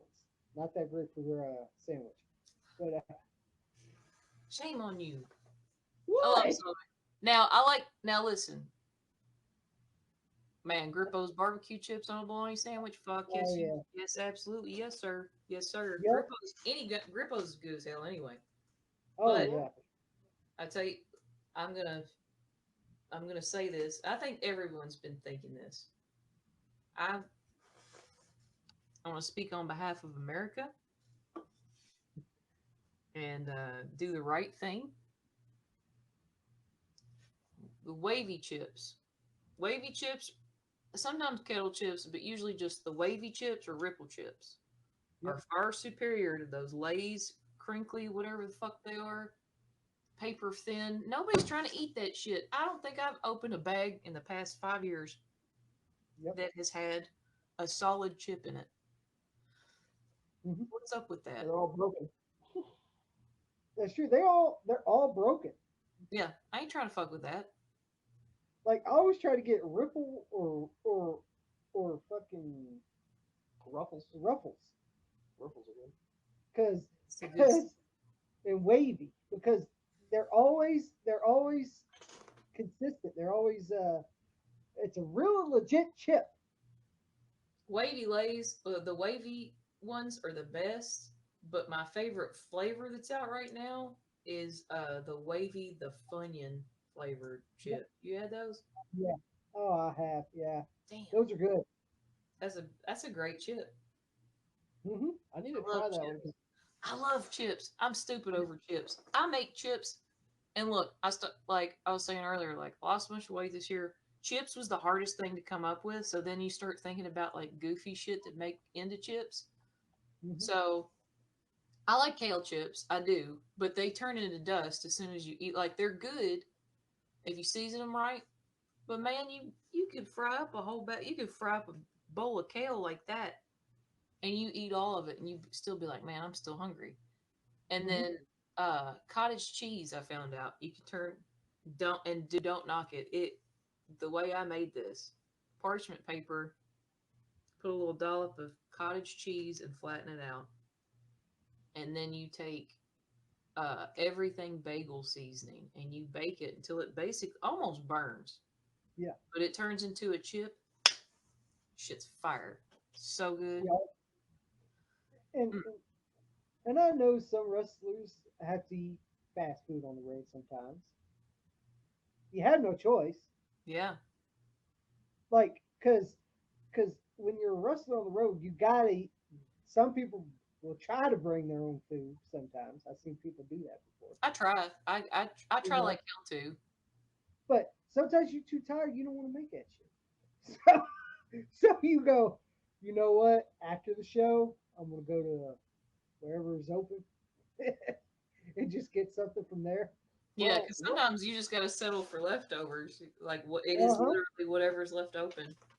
Yep. what is Calamity Jane's favorite fast food establishment There you on the go. road? Yep. Oh boy, are you ready for my dissertation? Well, um, I discovered a favorite recently, and it's not even really fast food. It's a gas station. I will eat everything at a gas. I'll eat every damn thing at a gas station at least once. And get food poisoning and probably come back and try the same thing but a different version of it. If you have not had, they have these mega slices of pizza at Pilot, because there's this Pilot that I always stop at in Glendale, because like driving from Lexington and then back home, they're huge, and they put garlic, like real garlic butter on the crust, like actual garlic cloves on it, and it's so good. That's the best damn piece of pizza I ever had in my life. And then but then I also like Casey's Pizza. Casey got some good ass gas station pizza. It's the best. I think it's the gold standard. Um, but fast food wise, oh man, I like a spicy McChicken, extra mayo from McDonald's, because you can find a McDonald's just about everywhere. Yep. Then at Taco Bell, I make a burrito. I get the cheesy bean and rice burrito with no cheese and no beans. I know it sounds blasphemous. And then I add chicken to it, and it basically Okay. makes it like the old school chicken and rice burritos that had the creamy jalapeno sauce on it that they took off the menu because they're bastards. So I do that. they know they got those ingredients there. Don't be fucking around. Yeah. And then they want to charge you. They used to be able to get one of those. I think for like $1, Yep. maybe $2. I think it was $1. Ridiculous. They took that shit off the menu. And then let's see where else. They closed one of my favorite fast food restaurants in Bowling Green the other day, and it broke my heart. So I'm gonna have to find one just so I can have their chili cheese fries, and that's Crystals, because they don't have chili cheese fries at White Castle, by the way. No. No. No. And by the way, I don't know if you agree. In my opinion, we got White Castle here. We ain't got crystals, but we got White Castle. I Um. like White Castle. I like White Castle too, but I just love their chili cheese fries and the chili cheese puffs. I like chili. Like, I don't know if crystals fries are like this, but White Castle's was. They still are to this day. Uh. Anytime you get their fries, have you noticed you can lay those out and they're cold like just like that Yeah, quick? yeah. They don't have no heat to them at all. I And, What love the and hell? Did you even cook these bastards? I like love uh Crystal's chili cheese fries so much, and this is no exaggeration, that I was tore up from the floor up my bachelorette party. And I'll be honest, part of the reason that we went to the bowling alley, because they had karaoke and they had cheap drinks, but they used to have karaoke 24 hours a day. You could go in there and do karaoke anytime you wanted. And it was so cool. That's where I wanted to have my bachelorette party at. Let's go shoot pool, do karaoke, and have beverages. We get ready to leave there, and I want to go to Crystal's and get chili cheese fries. It's right next door. They, I forgot what the deal was. They had, they were out of chili. They were out of something, and they couldn't make chili cheese fries. And I was so drunk, I cried. Because you Cried wanted to over feel these bad. chili cheese fries. Had a wonderful day. But wait, here's the thing. Man, okay. I gotta ask about this place in Maysville. When you make your chili cheese fries, do you melt real cheese on it? Not American cheese, not nacho cheese. It has to be like the real deal, like cheddar cheese or cheddar blend, melted on it, like salad, like the yeah, Yep. yeah. That's the ticket. I'm getting hungry. I'm gonna fucking eat everything in the refrigerator as soon as we get done. But tonight. I made God, no, I have something that I specific that I order just about everywhere I go. There's not much I won't eat. I won't eat anything raw. I don't do raw sushi. I'll eat cooked sushi. Will not eat raw sushi. I went to a very expensive, fancy dinner date one time. I'll never forget this. You know what beef tartare is? No. Basically, No. it's basically like chopped, really fine cuts of a nice quality meat, and they mix it with some sort of stuff, but it's basically raw meat. Yeah. It's just basically raw meat. And it was like that episode of I Love Lucy where she's drinking all the Vitamita Vegemin, Oh and she just yeah. keeps making those terrible faces because eventually the guy was like, "You don't have to eat that if you don't like it." But it was like this ritzy titsy farm to table dinner that you had to pay so much for a seat, and yeah, it was awful because I knew it was raw on purpose. I was like, "That's Yeah. fucking gross." Like I'm not gonna eat anything raw. I'm not gonna eat any raw fish. Sorry. I want to see how they can do it. I can't eat raw fish. No. I, Hell I don't like sushi either. I can't do it. no. Like Yeah. I just If I eat fried fish, it better be fried, real mhm. fried fish. Oh, what's up, Ryan? It's Ryan Mosry. Oh, And buddy. Doing good, you know, man. like like nah, I do like I'm not a big seafood fan, but I do like fried clams. Now I love fried clams. Fried clams are good. Oh, But I love just even the cooked clams or mussels and stuff as long as they're cooked. Like, but oysters, that's another thing. Ooh, yeah, ooh. I tried to eat a fried one time. I don't think they taste good fried. Yeah, I'll stop by there and eat it. There's a truck stop in somewhere in northern Kentucky that has Indian food. They have an I Indian heard. buffet. Wow. And I remember we went to a KFC. It was like a long time. Well, it was a couple of years ago, right? And so we ate there, and they didn't even have no biscuits, right? Oh, And they made biscuits, right? But they would only give you like one biscuit, one. oh, And I'm like, what can you do with just one biscuit? Like, Well, this was when KFC was still had the buffet going yeah, at they the don't time. even have that no more. man. Like where we where we're at, they had the buffet for a while, but now they got rid of it. And it was cheap back then, the buffet at KFC back then. Man, there They don't used have, to be this Mexican buffet in Bowling Green. Everybody loved it so much. It was so damn good. Man, I wonder if this is it. I wonder if this is that place. Maybe. I'm trying to find his damn. I'm sorry, I got distracted as hell. I'm trying to find his damn Indian gas station. it's, it's in Kentucky. I swear it's in Kentucky. now I eat gas station food too. Man, So like Well, you mentioned that pilot in Glendale. Uh, you know, Elizabethtown is not too far from Glendale, so we might have to stop by and get some of that pizza. yeah, oh dude, it's killer, man. Oh damn. Ryan asked the $1 million question. Hold on, I will say that. I will say this real quick. Yes, specifically go to the Pilot in Glendale and get some of their pizza.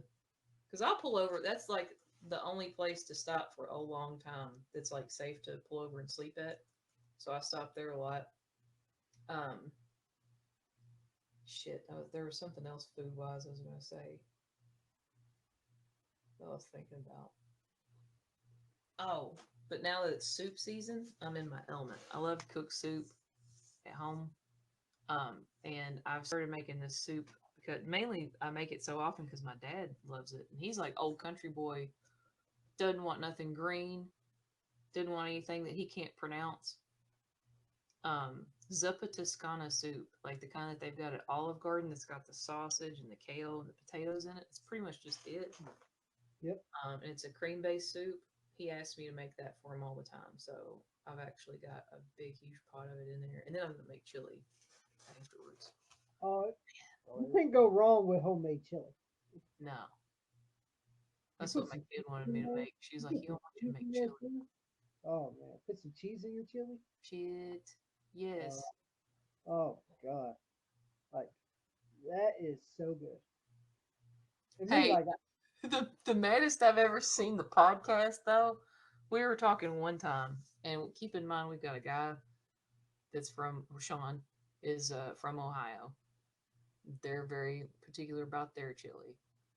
And we got Johnny, and we got me, and a couple other folks.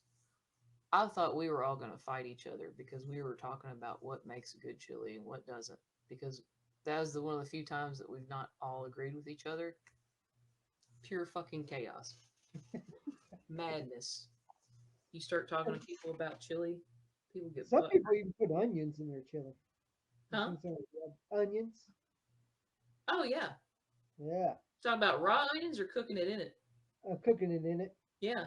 Yeah, You gotta cut it up real fine if you're gonna do that. But hell, I put raw onion on top of mine. yeah, it's good too. Like, oh my god. Is it because of the whole spaghetti thing? No, cause yeah, a lot. That was one of the things. Like Johnny apparently like they either do macaroni. I think they do macaroni at their house, and some people just put it in the actual chili. Yep. Yeah. I'm cool if you want to make pasta and have it on the side. Because growing up, I had a girlfriend. Her mom would make chili, but she would make pasta. She would make spaghetti or something on the side to have with it, not mix it in. I can't do that mixing it in shit, brother. Like it doesn't work for me, brother. Fair enough. Like when we had when our mom made chili, she'd use the macaroni. Yeah, So we were used to the macaroni yeah. because that's the way we always had it. And Hey, some people and some if people I go, have no, you need the noodles. if I have chili, I gotta have it. Better have kidney beans in it. Hmm. It better have kidney beans in it, and I'm gonna put a boatload of fucking shredded cheddar on it and melt it, and then I'm Yep. gonna eat it. Yep. Oh, yeah. Chili o mixed with cheese or with grilled cheese. I found out the other day that some people in the Midwest, I don't think they mix them together. Maybe they do. Or they make cinnamon rolls Yep. Oh with wow. chili. Wow. I mean, I'm not against it. Oh, Ryan asked $1 million question. Oh shit. What are your thoughts on the WWE and ESPN? I'm not a fan of them charging more money to watch these shows. Ryan, I think you took the You word out of called. everybody's mouth. And it's like people want to argue with you and they're like, well, you don't got to watch it if you don't want to pay more. No, dude, I'm tired of paying Peacock, Hmm. Netflix, ESPN. I'm a wrestling fan. I don't watch any other sports. I don't give a fuck about any other sports. Maybe MMA. And I have Like, to watch it with other people. and see, that's the point we were making. We were like, do they think they're going to get like sports fans, or are they trying to get wrestling fans? Like, because there's some wrestling fans that don't like football or basketball or baseball or anything like that. They're not going to pay $30 just for your ESPN. PLEs Yeah. if they're not getting anything else? They didn't do their market research there. Because here's the thing: you can either be devoted to ball sports or you can be devoted to wrestling, but it's probably difficult to do both just because At of schedule. first, Like at, having to pick between a championship game and a mhm, PLE. yeah, like at first I understood. I was like, okay, ESPN getting wrestling, okay, because it did happen back in the day with AWA. Okay, I get it. I remember AWA was on ESPN. I kind of get it. Did have wrestling on that, but then I was like, but what are you catering to? Are you catering to the wrestling fans, or are you catering to sports fans in general? Yeah, it's like they grouped us all in together. Like, how dare you? Now, I will say this: like, when I was growing up, I watched the shit out of basketball because NBA basketball and college basketball used to be completely different.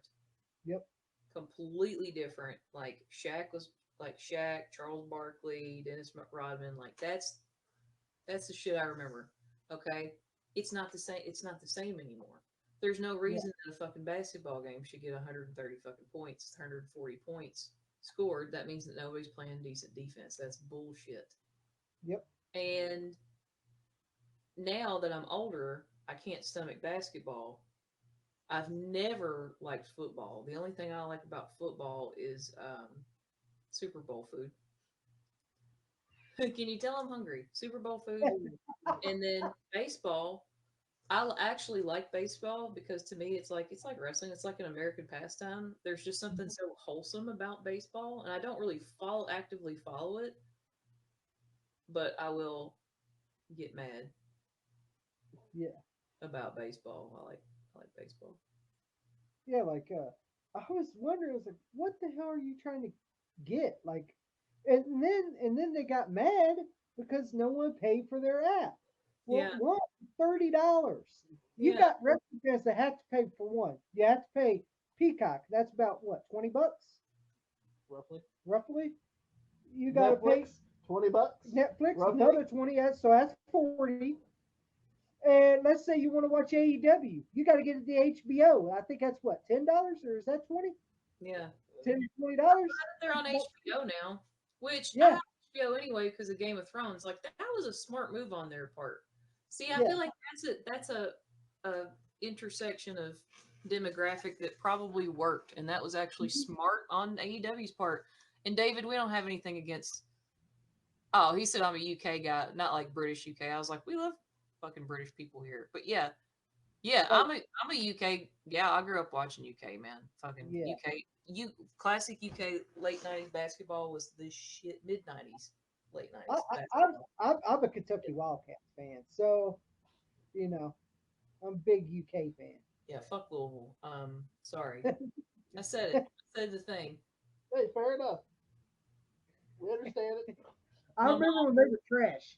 We used to get so damn mad because we were all UK fans, and she would Hmm. root for Louisville just to piss us all off. Yep. And like, what else is HBO? That's about 10-20. Then you got to If you want to watch NXT or it, SmackDown, you gotta have some like yeah. If you want to cable. watch SmackDown and NXT, you got to get a cable service. The fuck's got cable? I You don't. know, I live out in and the middle of nowhere. I'm lucky that I even have Wi-Fi. yeah, and if you want to save money, cut that cable bill. For sure. We don't have cable. Like a lot of people just watch the Roku stuff, Yeah, like the the free. Pluto and Tubi and all that stuff. Like, Oh, that's my why did jam. Like y'all don't understand. Y'all don't understand the power of redneck thinking in this WWE, which most of your fans are from the South. Okay, Mhm. most of us live out fucking gravel roads. Yep. I literally do not give two fucks about what else is going on in the world. I don't care about watching cable. You mean I have to tune in when you want me to, and I can't just watch it when I want to? Fuck that. That's not how the world works. Yep. I will cancel them in a hot minute. I don't care. I'm not gonna buy. And what killed me too is that like going into it, I knew the card was lousy for WrestlePalooza. Shitty name. Even people that work for them think it's a shitty name. Even Listen, He CM hires Punk some called it. wrestling fans. I know that ECW used the name, I even but thought I it was even shitty thought when they used it. ECW. I thought it was stupid when ECW used it. I was like, that's a stupid name. Yeah, So they're like, And we're just gonna make imagine you got to say that. Like, hey, you going to watch WrestlePalooza? And you're like, it just sounds stupid. yeah. Don't make me say that out loud. Make Don't me make me sound say fucking that stupid. name. I'm already paying $30 to watch this fucking pay-per-view. Don't make me Oh sound my stupid when God. I'm saying the name of it. And I then look, saw, I'm gonna bitch about this. I didn't watch it. I just heard about it after the fact. The fact that they had fucking Brock Lesnar basically come in and fucking squash fucking John Cena. come on. They put, they had, they had to throw everything at this PLE to get people to buy that ESPN app. Come on, they had to get AJ Lee to return. Yeah. But And she's that match, been talking and about her coming back since I think Royal Rumble last year. Me and yeah, CM Junk from over at Pro Wrestling World were like, please bring her back. and, And then they and, did it for this. You fuckers. and then and then I saw the highlights of the matches. She still was ring rusty. Like I seen, oh my god, I seen how bad she was slapping Becky Lynch. She was doing the windmill, the Yeah. windmill. Yeah. Like it looked horrible. Like and then like there was and then then I you had guess Cody and Drew. Yeah, that sounds like a good match.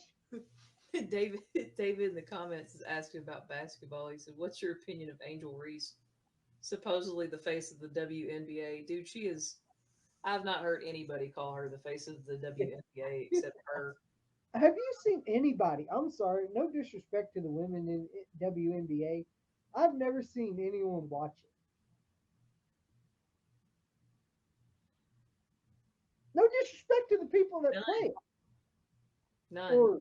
or watch it, but I don't People, see I think people have started watching it this year because of this feud that these two have going back and forth with each other.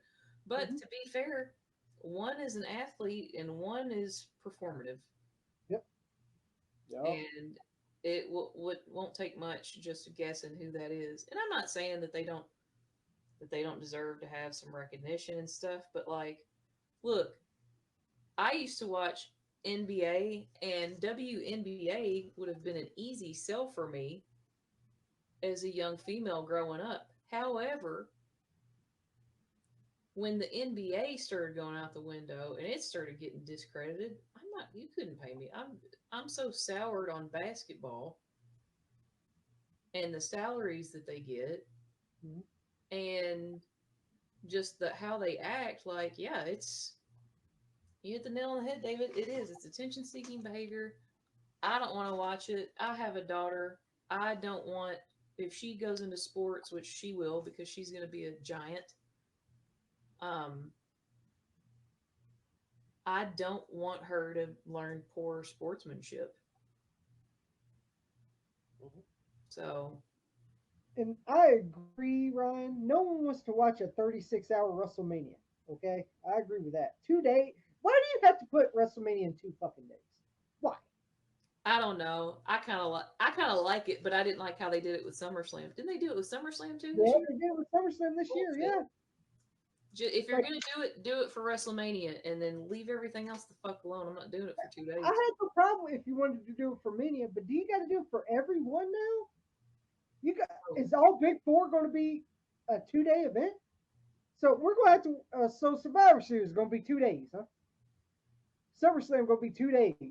are they gonna do it Well, for Survivor Series going to too? be 2 days. That's what I No, heard. fuck that. What they're going to be doing it. Yep. They're going to try to have all the Big Four in 2 days. Do a 2 day event. So so does that mean the Royal Rumble match is one night going to be the guy Royal Rumble and then one night's going to be the girl Royal Rumble? Oh, bust their fucking skulls. Like, Ridiculous. why do they have? That's the thing. Why do you got to make things so difficult? Yeah, It's not fucking. It's they not are. fucking hard. They're making it inaccessible. They're like, Like, let's just see what sticks. You know what? And this is not common knowledge, I guess, but people that like wrestling have families and shit too. yeah, Mhm. That's the We have thing. shit that we like to do on the weekends other than watch wrestling sometimes. Like, I love the shit. That's the stuff that makes me mad. They think you got to watch it now. Can I watch it on my own fucking time? I ain't got time to fucking watch every fucking show. Yeah, like Um, there's wrestling on 7 days a week now. I can't even. I mean, I do this for a living. I can't even keep up with it. That's there's there. too It's too much wrestling. there's too much, and sometimes I'm like, I gotta take a little break Yeah, When I'm because lucky if I can catch any of Raw on a Monday, and that's usually typically what I watch. Everything else, I'll when watch highlights on. like like when we were growing up, like you may there might be wrestling on television a couple nights a week, I remember, and that was good enough for us. yeah, I Yeah, remember and we WCW like had a show. it. That's Like, right. I remember WCW. They would have Raw. I mean, they would have Nitro. Then they'll have Thunder, Saturday night, and then they'll have Saturday night, and then they'll have that WCW Worldwide every once in a while, yeah. on weekends. But that was it. The WWF had superstars, WWF had Superstars. They had Raw, Wrestling Challenge. Raw, Then they had Raw, and then they had SmackDown. and then if you got lucky, you got some local channels like us, for instance. We got OVW. They came on cable at a point, On Saturday. Yep. and then USWA used to come on Saturday mornings. So And then you're like, that's good enough wrestling for me for that time. Now there's wrestling almost 7 days a fucking week. I'm I like, got Monday, Tuesday, Wednesday, Thursday. I got a friend. I'm And gonna you're give like, him a shout out, but he's been one of the biggest wrestling fans the whole time that I've known him. His name's Dustin. Dustin Clisbury. Shout out Dustin. He's a friend of the podcast, but he's also one of my very close friends from school. And Dustin, I don't know that he even leaves the house anymore because he feels obligated to watch wrestling every single night. Yeah, it's like there's nothing special about it, man. People are getting fatigued. Ryan said, I like to go back how it was before. It was only a few days a week. This wrestling on 7 days a week is overkill. it Perfectly is. stated. It's too much. Because It's you have to fatigue, audience fatigue. That's why nobody's satisfied with anything anymore because we're so desensitized to when something good actually does happen. like, We're like, well, shit, yeah, we already watched like, and 100 then hours of wrestling this month. don't forget Yeah. to mention, you got NWA too. you got the PLEs that come on and You stuff. got the PLEs you have to watch. You got to watch the pay per view for AEW. And then nowadays, you're getting your wallet stolen by having so many apps and everything else. You're like, Yeah, I'm not sure if I want to be a wrestling fan anymore. If I got to pay all they're this, thinking. It feels like you got to pay. In my opinion, it Yeah. feels like you you got to be pay to around. be a wrestling fan nowadays. Yeah. Like you got to pay a lot of money. And Like what it's happened? overkill. It's overkill, man. And some people's like, do I want? Let's see. What do I want? Do I want to watch? Do I want to pay for all these apps to watch wrestling, or do I want to buy groceries? Yep. Yep. Or do I want to pay for wrestling, or do I want to pay my rent money Yeah. for the place I'm living in? It's The nuts. price Like, and sometimes I see stuff and like, I'm not like me personally, I don't collect. There's nothing wrestling wise that I do collect. Um, I have one piece of memorabilia, and that is the wrestling album. Actually, wait, do I still have it in here?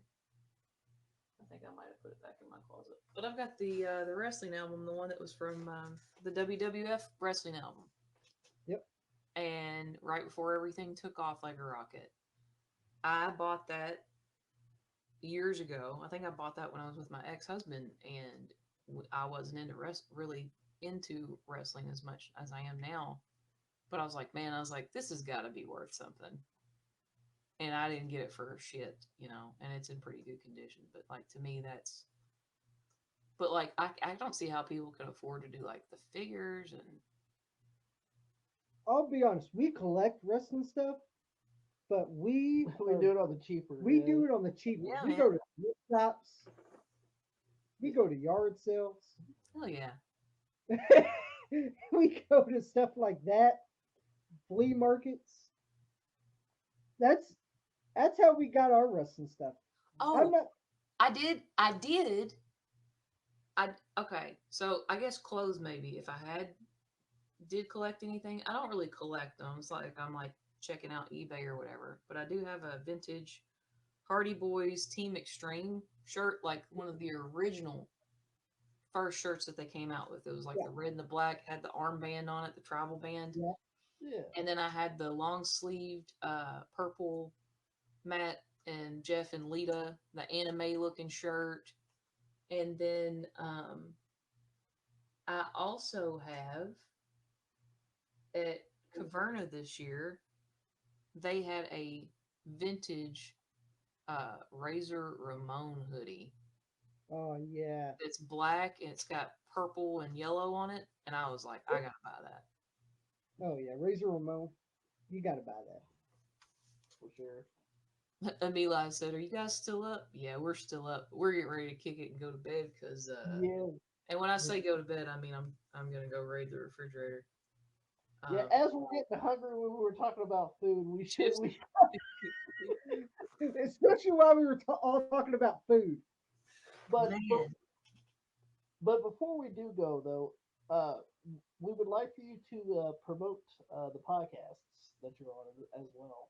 absolutely. So I am part of the Nice Gaiety podcast, which we are the largest podcast here in Kentucky, and we do we'll watch PLEs and stuff, but we also like to focus, and we really our biggest thing is that we want to put over independent wrestling in Kentucky, and that's incredibly important to us. Mhm. And then over at Pro Wrestling Room, over at Nice Guy Andy, we've got over 30,000 followers. Over at Pro Wrestling Room, we've got almost 400,000 followers, people that check us out. And then of course over on my page, I've got like a little measly 2K. But my TikTok, I've been making some wrestling related TikToks lately that have been highly successful. So please check me out over there on TikTok. If you go to my profile, um, you can check it out. I think it's even on the Nice Guy Andy page now that I think about it. But um, I did a cosplay as Sensational Sherry that really took off on there. So if you want to see me dressed up as Sensational Sherry, add me on TikTok or um, follow me on here. I've got 31,000 followers. Um, I've got another prominent uh, women's legend coming up that I already have all of the pieces together to cosplay as. She's also somebody that I'm friends with on Facebook. Um, may or may not involve a hula outfit. So that should give you a big, huge hint as to who that is. So I'm really looking forward to that. And I've gotten a lot of really positive feedback. I don't know if you guys know who the Macho Verse is. Yep. Yeah. Yeah. Yeah. So he follows me now, and I follow him and Wells Mania. So shout out to those guys. Great deal. So, but I'm so thankful you guys having me on Wrestling Rampage, and it was kind of a last minute thing for me to decide to go live on my pages, and I didn't promote it because we were having our our issues when we started out. And I think I Yeah. probably killed my reach a I little bit. think that's why we went so long because our issue. Gonna make it worth their time. So But thank you so much for being on. thank We, we you.